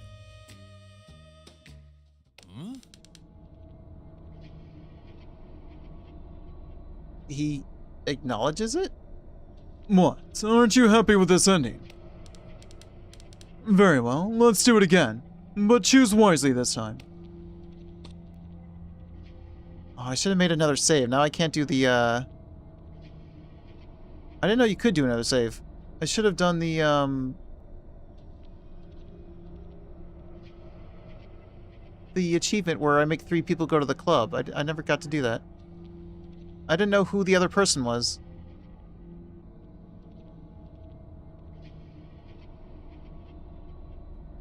So if I say it was Chris... Yes. The whole I can't come back, huh? Are you gonna talk? No. Why'd you talk in yours? It feels like yours was the real one then. Mr. Strong, I came to see the development of our product. Bros, what are you doing? Wait, no, this is just... No, hang on. We've seen this.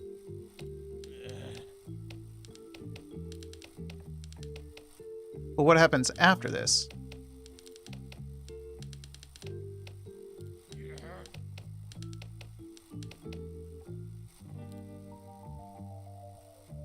Here we go. That thief didn't even try to hide his face, because he knew that impunity would always shield him. Chris Straw, con artist and businessman.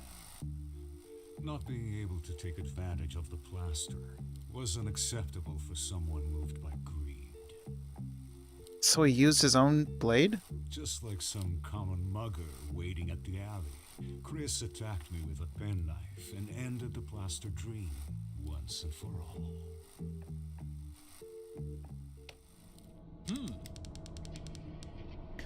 I'm glad you realized Chris was nothing but a common criminal. With everything you pointed out, we may proceed to game over.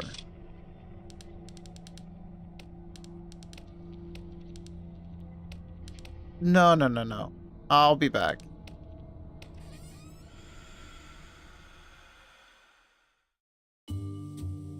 Nope. I'll be back.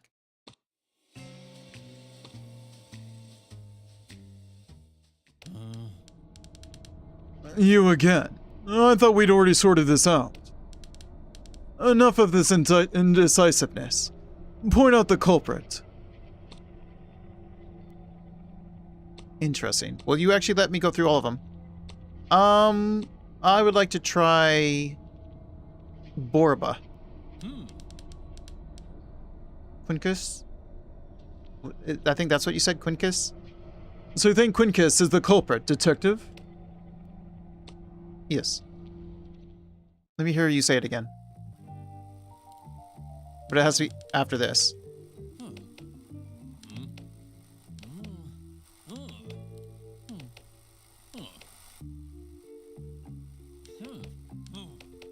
After you give him the lockpick.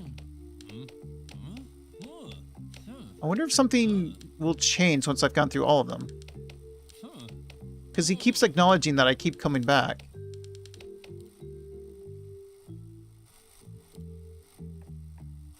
The prophecy was fulfilled. Humanita devours humanita. Humanita. Thus said my guru. King Borba, my old master. It's not easy to follow my esteemed master's train of thought, but we can deduce that it was all part of his plan to preach his doctrine, leading me to acquire the dagger, as well as every sequence of apparently random events that culminated in my demise, were all part of his plan, right from the beginning.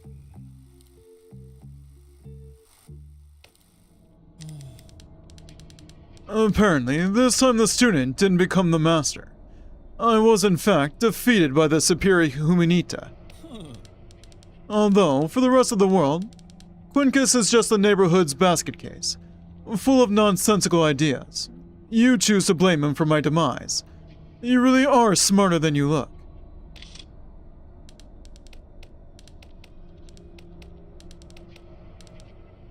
No, I'm not satisfied.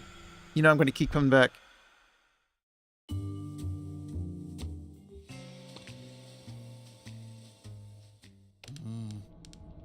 This is a joke. Choose, detective. This is how the game works. Go on. I actually do want to hear you say his name. Yes. So you think Bacca Marta is the culprit, detective? Yes.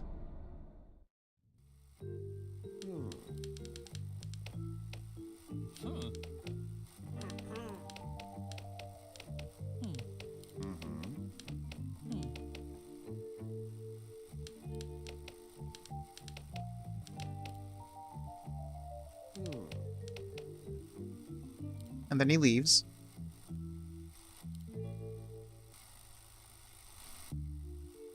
In a situation like this, medical aid could have saved my life. But not from this doctor. So far, you falling on the dagger makes the most sense. Because this one's kind of abrupt.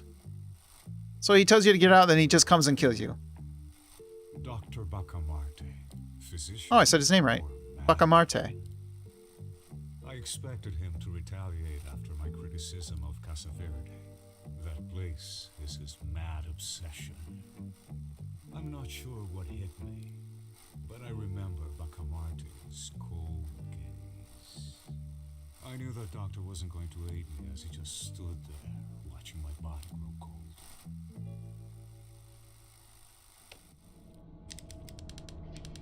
I believe confronting Dr. Bacamarte was a real challenge. After all, he's the most feared person in the city. But you revealed the madness beneath it all, exposing the doctor as the perpetrator of my demise. I'm not. I almost wish I hadn't started with yours, honestly.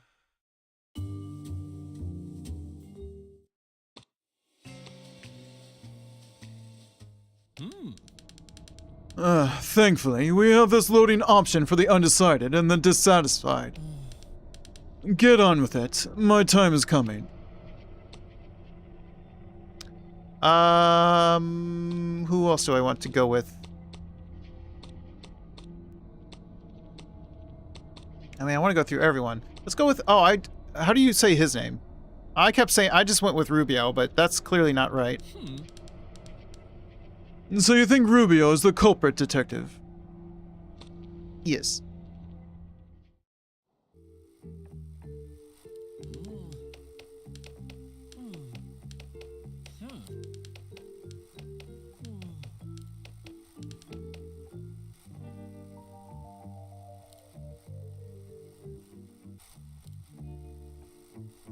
What would happen if our unconscious minds were to take charge of our actions? Well, now we know who's got that answer. Rubian. Rubian. Traveler of forgotten dreams. Did you say Rubian? I never would have guessed that. In his defense, he claimed to be a sleepwalker and that he doesn't remember anything.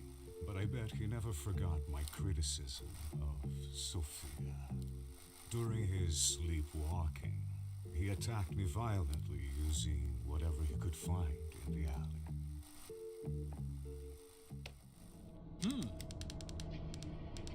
Is that what he said, Rubian? Even though Rubian blamed his unconsciousness, you were firm. You acted by the book, without compromise. Well done, Detective. Unlike Rubian, you're on the right path to becoming a humanita.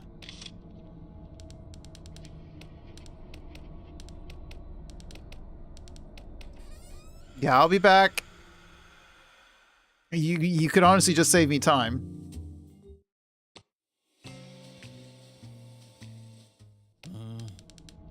I know. You're tired of an unreliable narrator, aren't you? Get used to it. That's how things work around here. He really does keep saying different things. I would like to now accuse...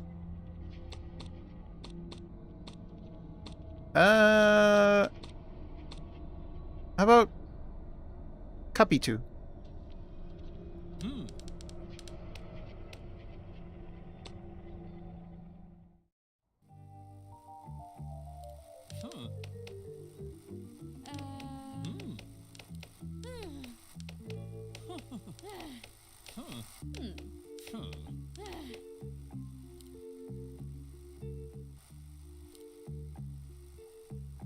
Every mystery behind my demise just wasn't as enigmatic as one person. Capitu, the mysterious diva. After all, she renounced a life of fame and glamour to live a simple life, away from the spotlights. My threats of exposing her and her secrets in case she didn't resume her old career awakened the radiance of the mysterious diva one last time. But it never was answered about... I'm guessing it is Ben's son, surely, but... Why do you look so much like you? There was no running from it. Even Capitu was running from fame. You were the one to put her under the spotlight, and now we have a culprit. It's a shame that Capitu will never resume her career. But at least I was the last one to see the sparkle of the mysterious diva.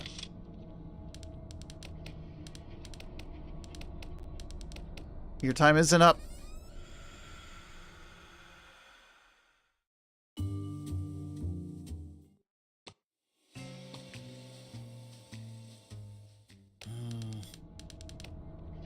But what kind of person are you? This morbid curiosity with my demise knows no limit. It is fun. Well, go on, have fun. I am having fun. I'm also confirming that I said some people's names right, and then fixing some other names, like Rubian.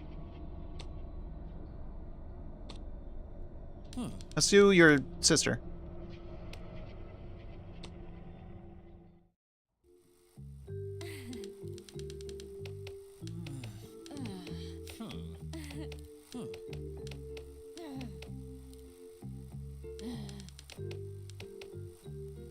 Her name is Sabina.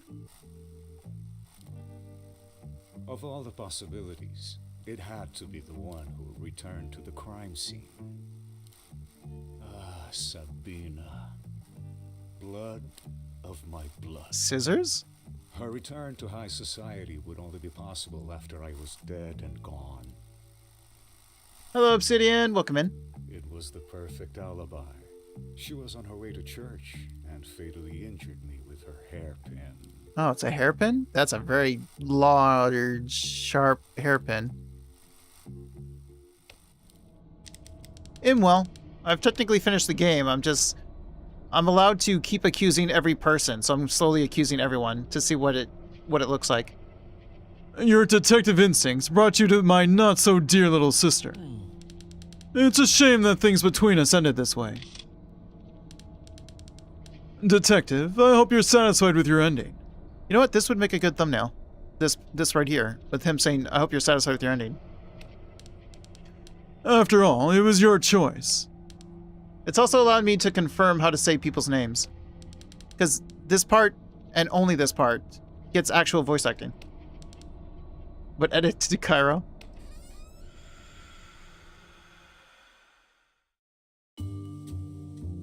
Escape. Investigate. Are you looking for a reward? A trophy? Unfortunately, this will only satisfy your curiosity. Oh well.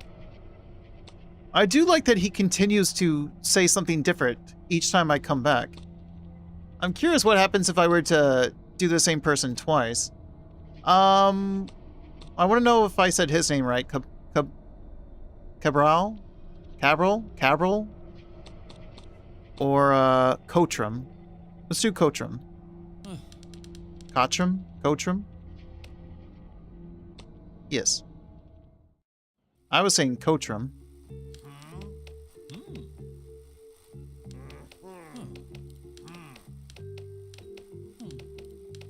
Yes, we've seen this part. This is supposed to be the lead up. He punches you, yeah. You guys get into a fight.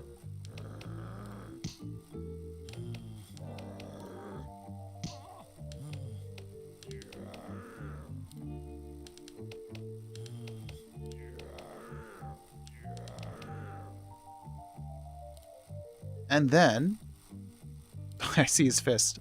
We knew that at some point someone would get hurt from more fights.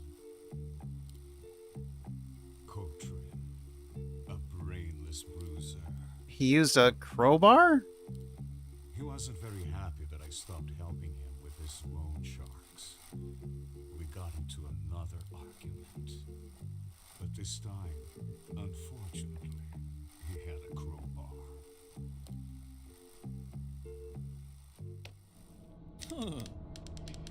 So, you realize Coatram is the kind of person capable of such a brutal act. Only someone as brave as you wouldn't be scared of someone so dangerous. Also, I didn't quite hear his name. I was distracted by the crowbar thing.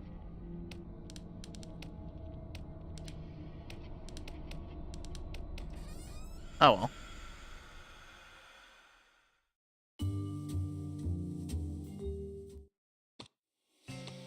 I'm back. Detective, you already know what to do. I do. Let's try you. Yes. You think it would stop saying that I can't come back?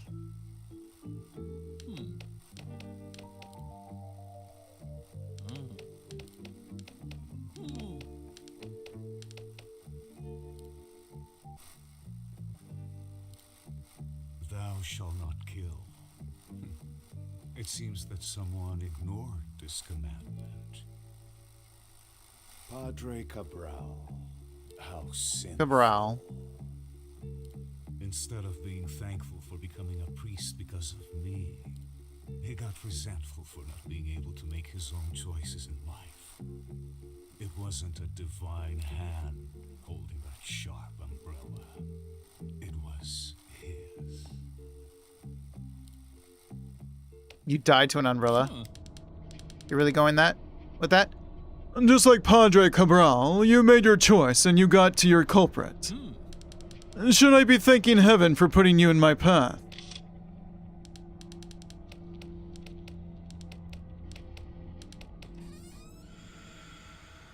Can you just be like, do you want to choose the next one? Yes.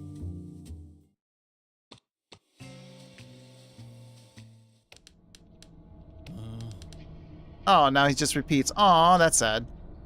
Alright, well, we've already done everyone at the top. So what's left is you two, Ben, Eva, Lobo, and Crispum. I'm gonna go with Sophia.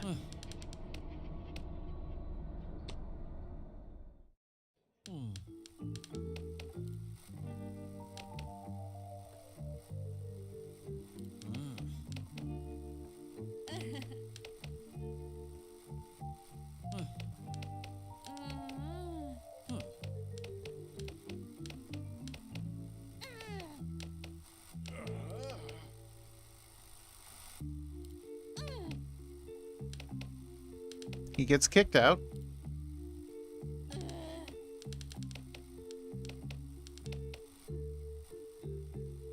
Well, that explains why Chris was willing to kick him out then. No wonder. Alleys are usually shady, dark places. But this time, they were lit up by the shine of a true star. Because that scene takes place after he talks about the plaster stuff. So that explains why. Sophia Strong, leader Right. of the angry mob. She gets the mob to do it. And is it not true that she's still upset that I'm not an admirer of her voice? Taking advantage of the state in which I was thrown out of the Midnight Club, Sophia incited her fans to follow me and silence my voice forever.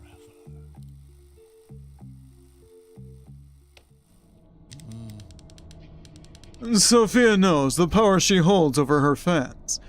She gets everything she wants with a snap of her fingers.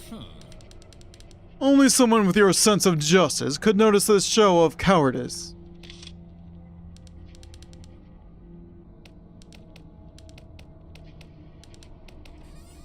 It'd be funny if he acknowledged that I accused everyone.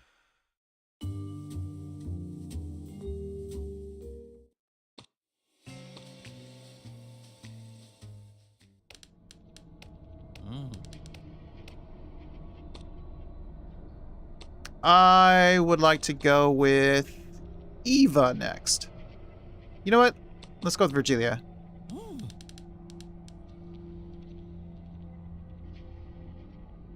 Because I haven't done her yet, right? Yeah.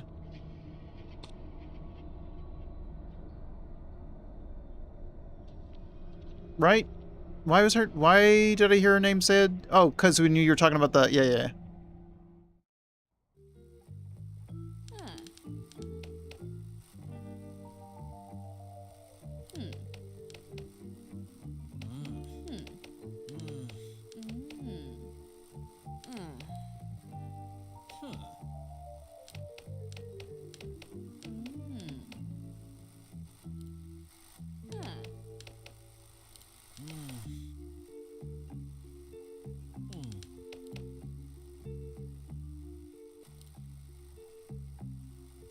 For a hopeless romantic like me, it was inevitable that I'd meet my fate at the very hands I entrusted with my heart. Virgilia, the indecisive lover. My letter telling Lobo about the affair was too much for her. Her comfort zone was threatened.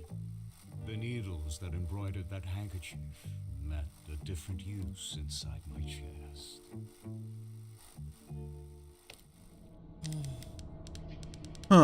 Virgilia, why didn't you run away with me when I asked you to? Everything would have been so different.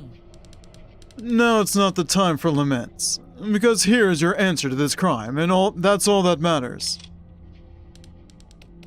So far, I really think his makes the most sense. Chris is the only one that had the most serious motive to probably do it, but so far I think him just falling on the dagger makes the most sense. Also, what's with the 84 clues? Does that mean that... Is that how many there are? There were probably more, so I only found the 84 of the clues. I wonder if there's like 100 or not. Yeah, I know what to do. This time, let's go with Eva. Let's just get all the girls out of the way. Yes.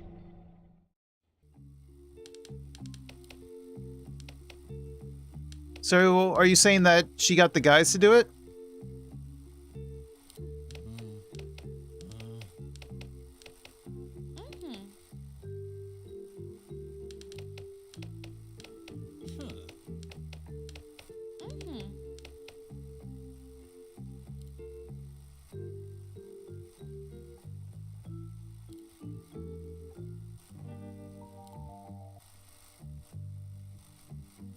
I wish I could ask her if it was all a mere consequence of these bloody class struggles, or if it was the result of a failed romance.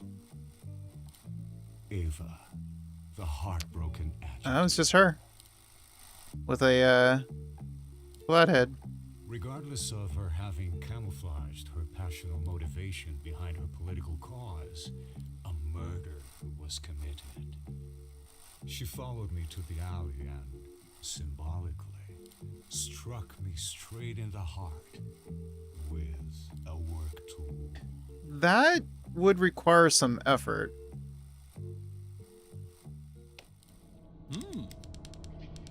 At least through your clothes, for sure.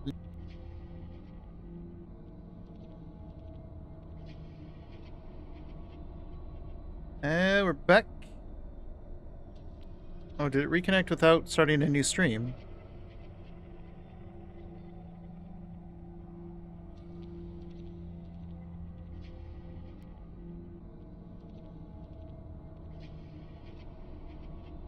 There we go. Even though Eva had ambiguous motives, you have arrived at a solution. Well done, detective. I could hang your picture here as Employee of the Month. Detective, I hope you're satisfied with your ending. After all, It was your choice. Why am I reading that part again?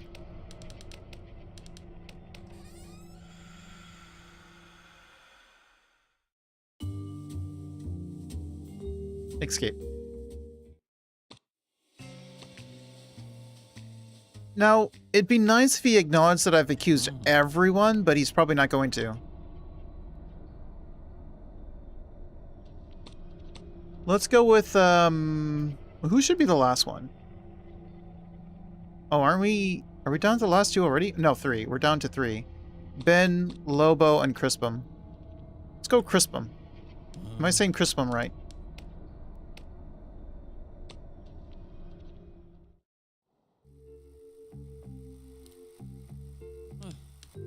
Oh, hang on. Refresh. Okay, good.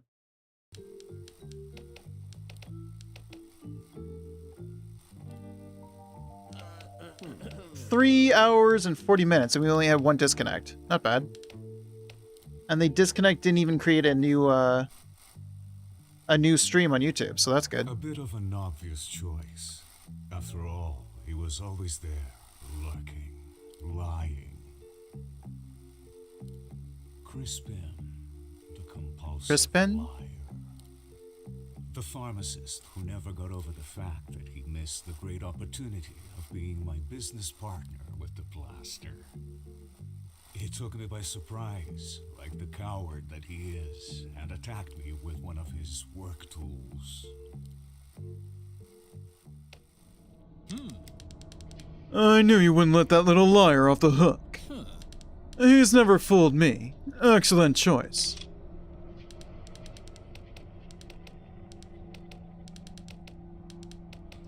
Until we meet again. What does that mean? I mean, that's supposed to mean that when I die and go to the spirit world or something, but like, I wonder about that.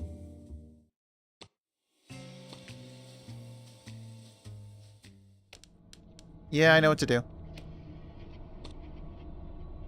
I should do Ben last? I really should have thought about who I wanted to be last, but... Well, actually, you know what? I do want to see if I come back after everyone, and if he acknowledges that I've accused everyone. He probably won't. But I want to see if he does, and if he doesn't, well, I'll just pick him again. So technically, he'll be last. He was first, and he'll be last. Let's go with Lobo.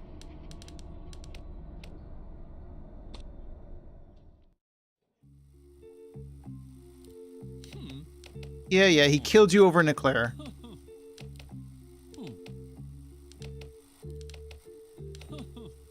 That eclair was the final straw.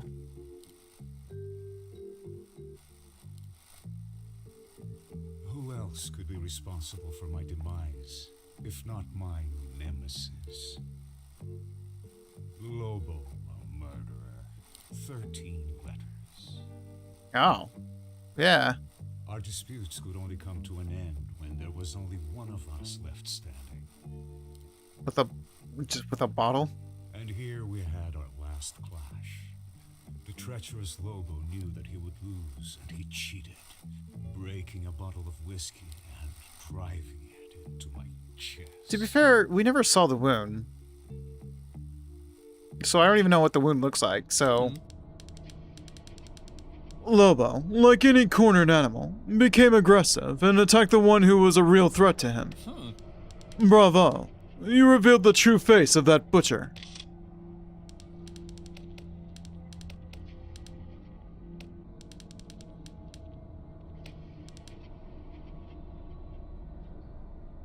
I'm probably going to go with the one of, I hope you like your ending. But this would be a good one, too.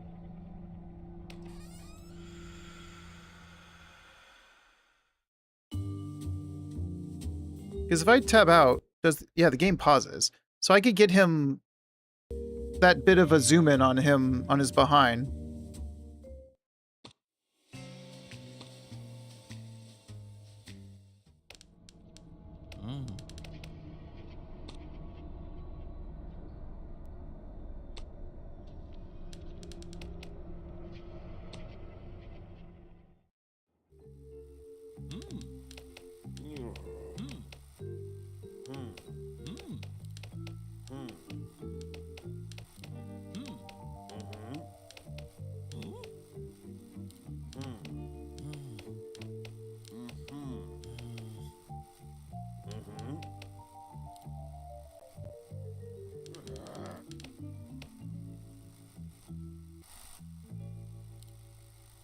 The one who worked in my defense all these years became my executioner. All because of his insatiable jealousy. Ben Santiago, prisoner to his paranoia. Dissuading Ben from this fixed idea that Capitu and I were lovers was impossible. A tragic ending was inevitable. So a pen. The old saying, pen is mightier than sword, took on a new meaning that night, when a simple pen became a fatal weapon.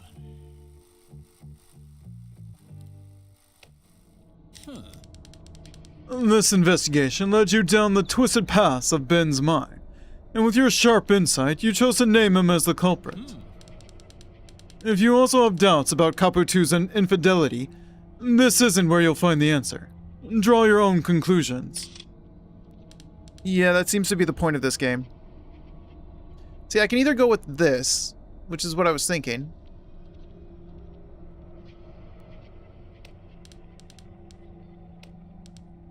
Or I could even tab out of the game when he's walking towards the door.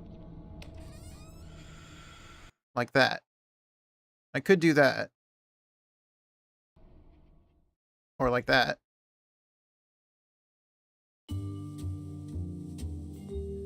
Alright, so I don't think he's gonna acknowledge that I said everyone.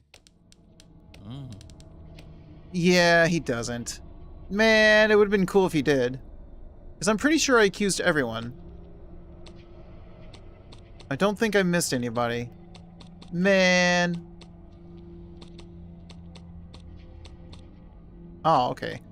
Because when I was here, I was like, can I accuse him? And then I tried to do this and it wouldn't let me. So I was like, oh, you can't accuse him. But you can if you go up and down. Interesting. You can't get him when you go left and right.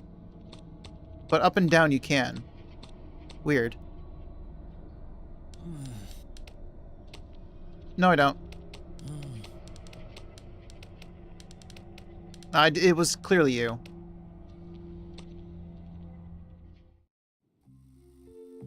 All my life, hard labor had never appealed to me. However, there are some things that a man must This do, feels the most accurate, honestly. especially digging up a treasure. Just like Kinkus had said, there Kinkus. was indeed a Humanita treasure. An ornate box, a much adequate decoration for a treasure of knowledge. After I lost Virgilia, she left me with nothing but her handkerchief as a memory.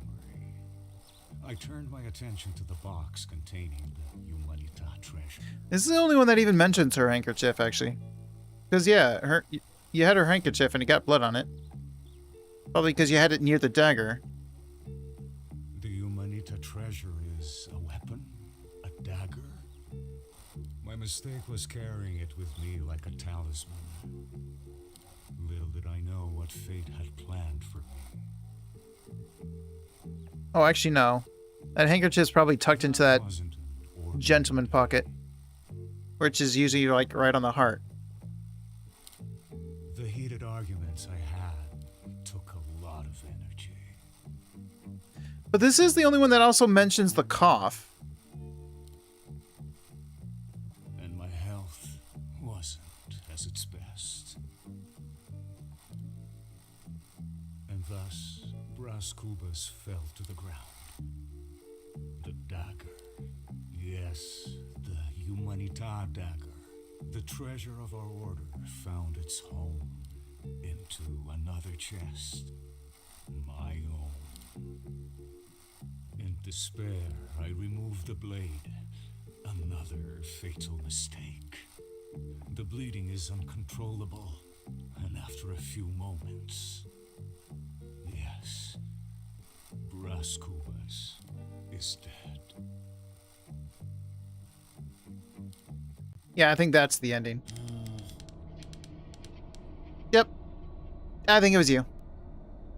I think you just fell. I am satisfied.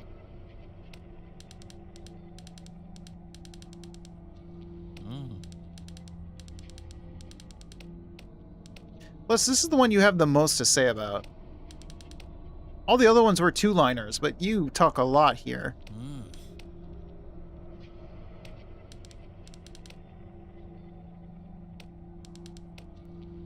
I feel like maybe it's intentional. When you go left and right, you can't hover over him. So that people would hopefully, like, pick somebody, not realizing you could pick him. And then they'd be curious and come back here and keep picking people until they suddenly realize that you could pick him. Maybe.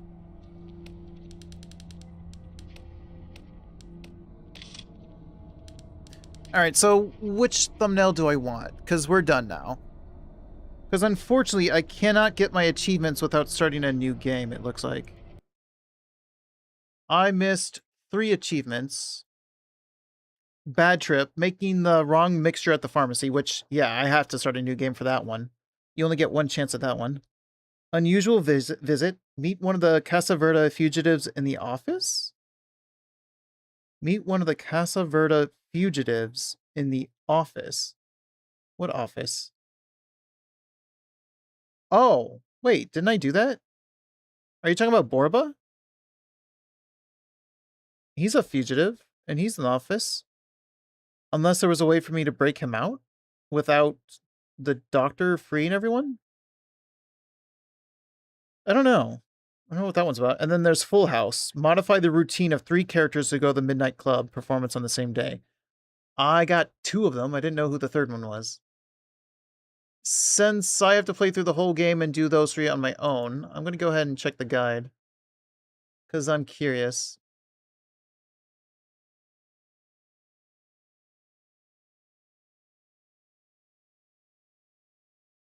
Achievements. Let's see.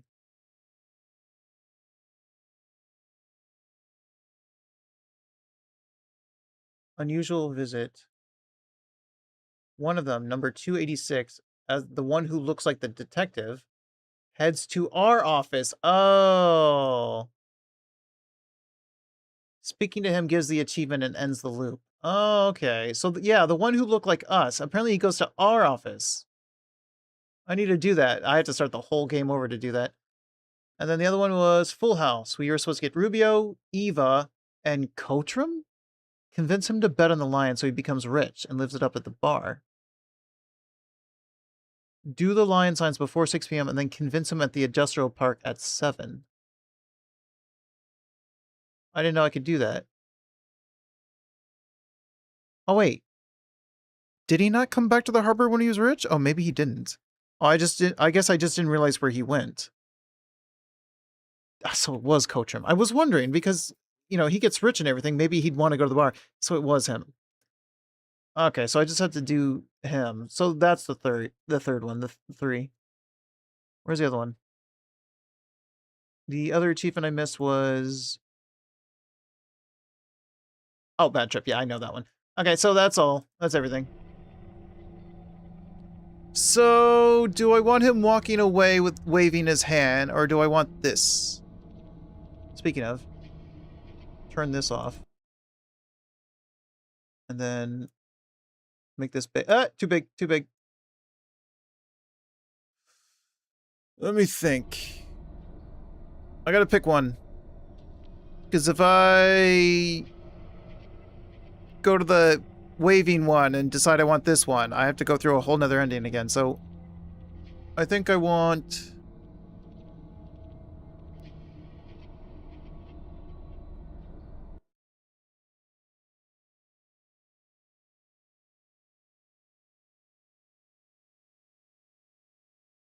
You know what? I'll go with the waving one.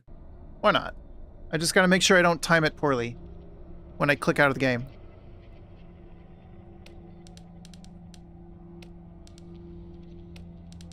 Please don't time it poorly. Okay, that'll do. We'll have this as a thumbnail. Okay, so we are done. The game is over. I enjoyed that a lot. I can see people probably not being too happy with that open-ended ending, where you just have to choose who you think it was. I think it was him. I think it was definitely him. He had the most to say about the one where it's him. Everyone else was very quick. And I would say some of the weapons were questionable, but technically we never do get to see his wound. But I still think the crowbar one was questionable. It would be nice if we somehow got another game involving this. But I imagine this is just done.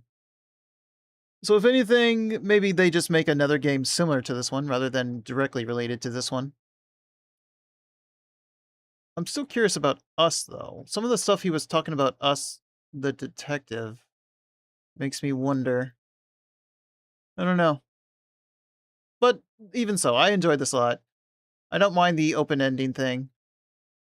I enjoyed the art. I enjoyed all the characters. I enjoyed that there were 15 of them. So we really had to go through all those characters and really investigate them all. I look forward to any other games they do if it's anything similar to this. But that's it for today. So thank you everyone for hanging out with me. For those who are in chat and those who are just lurking, I appreciate it as always. I hope you all have a good morning, day, or night, whatever time it is for you guys, and I'll see you all in the next one. Bye, everyone. And tomorrow will be Pocopia. Actually, I think I might play Pocopia early morning. So that because tomorrow, I'm not leaving tomorrow. Apparently I'm leaving Thursday. I was told to take off the day tomorrow just so we could prepare, I guess, apparently. So it's Thursday that I'm leaving for Texas. So tomorrow, I would like to stream early morning so that I can go to bed early, so that I can stream Thursday's stream after midnight. So really early. So I can have that over and done with before I leave, before I drive 14 hours. I mean, it's a funeral. A funeral that I'm stuck having to go to. If I'm being honest, I don't particularly care, but I have to go. But I will be, well, I guess I'm gone for 9 days?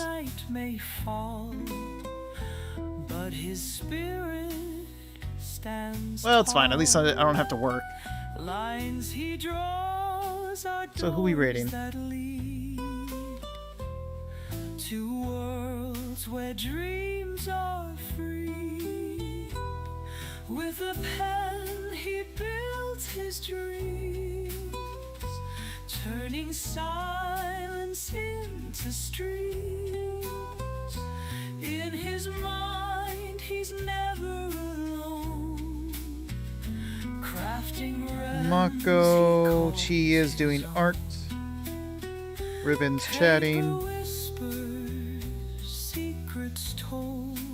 Dicey has a 12-hour birthday countdown, but it's not his birthday yet.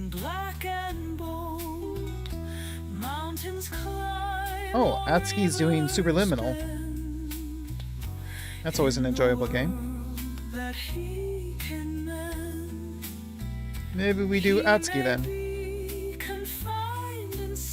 Get lots of rest? I will. That's why I want to stream, that's why I need to stream early tomorrow and then sleep most of the day.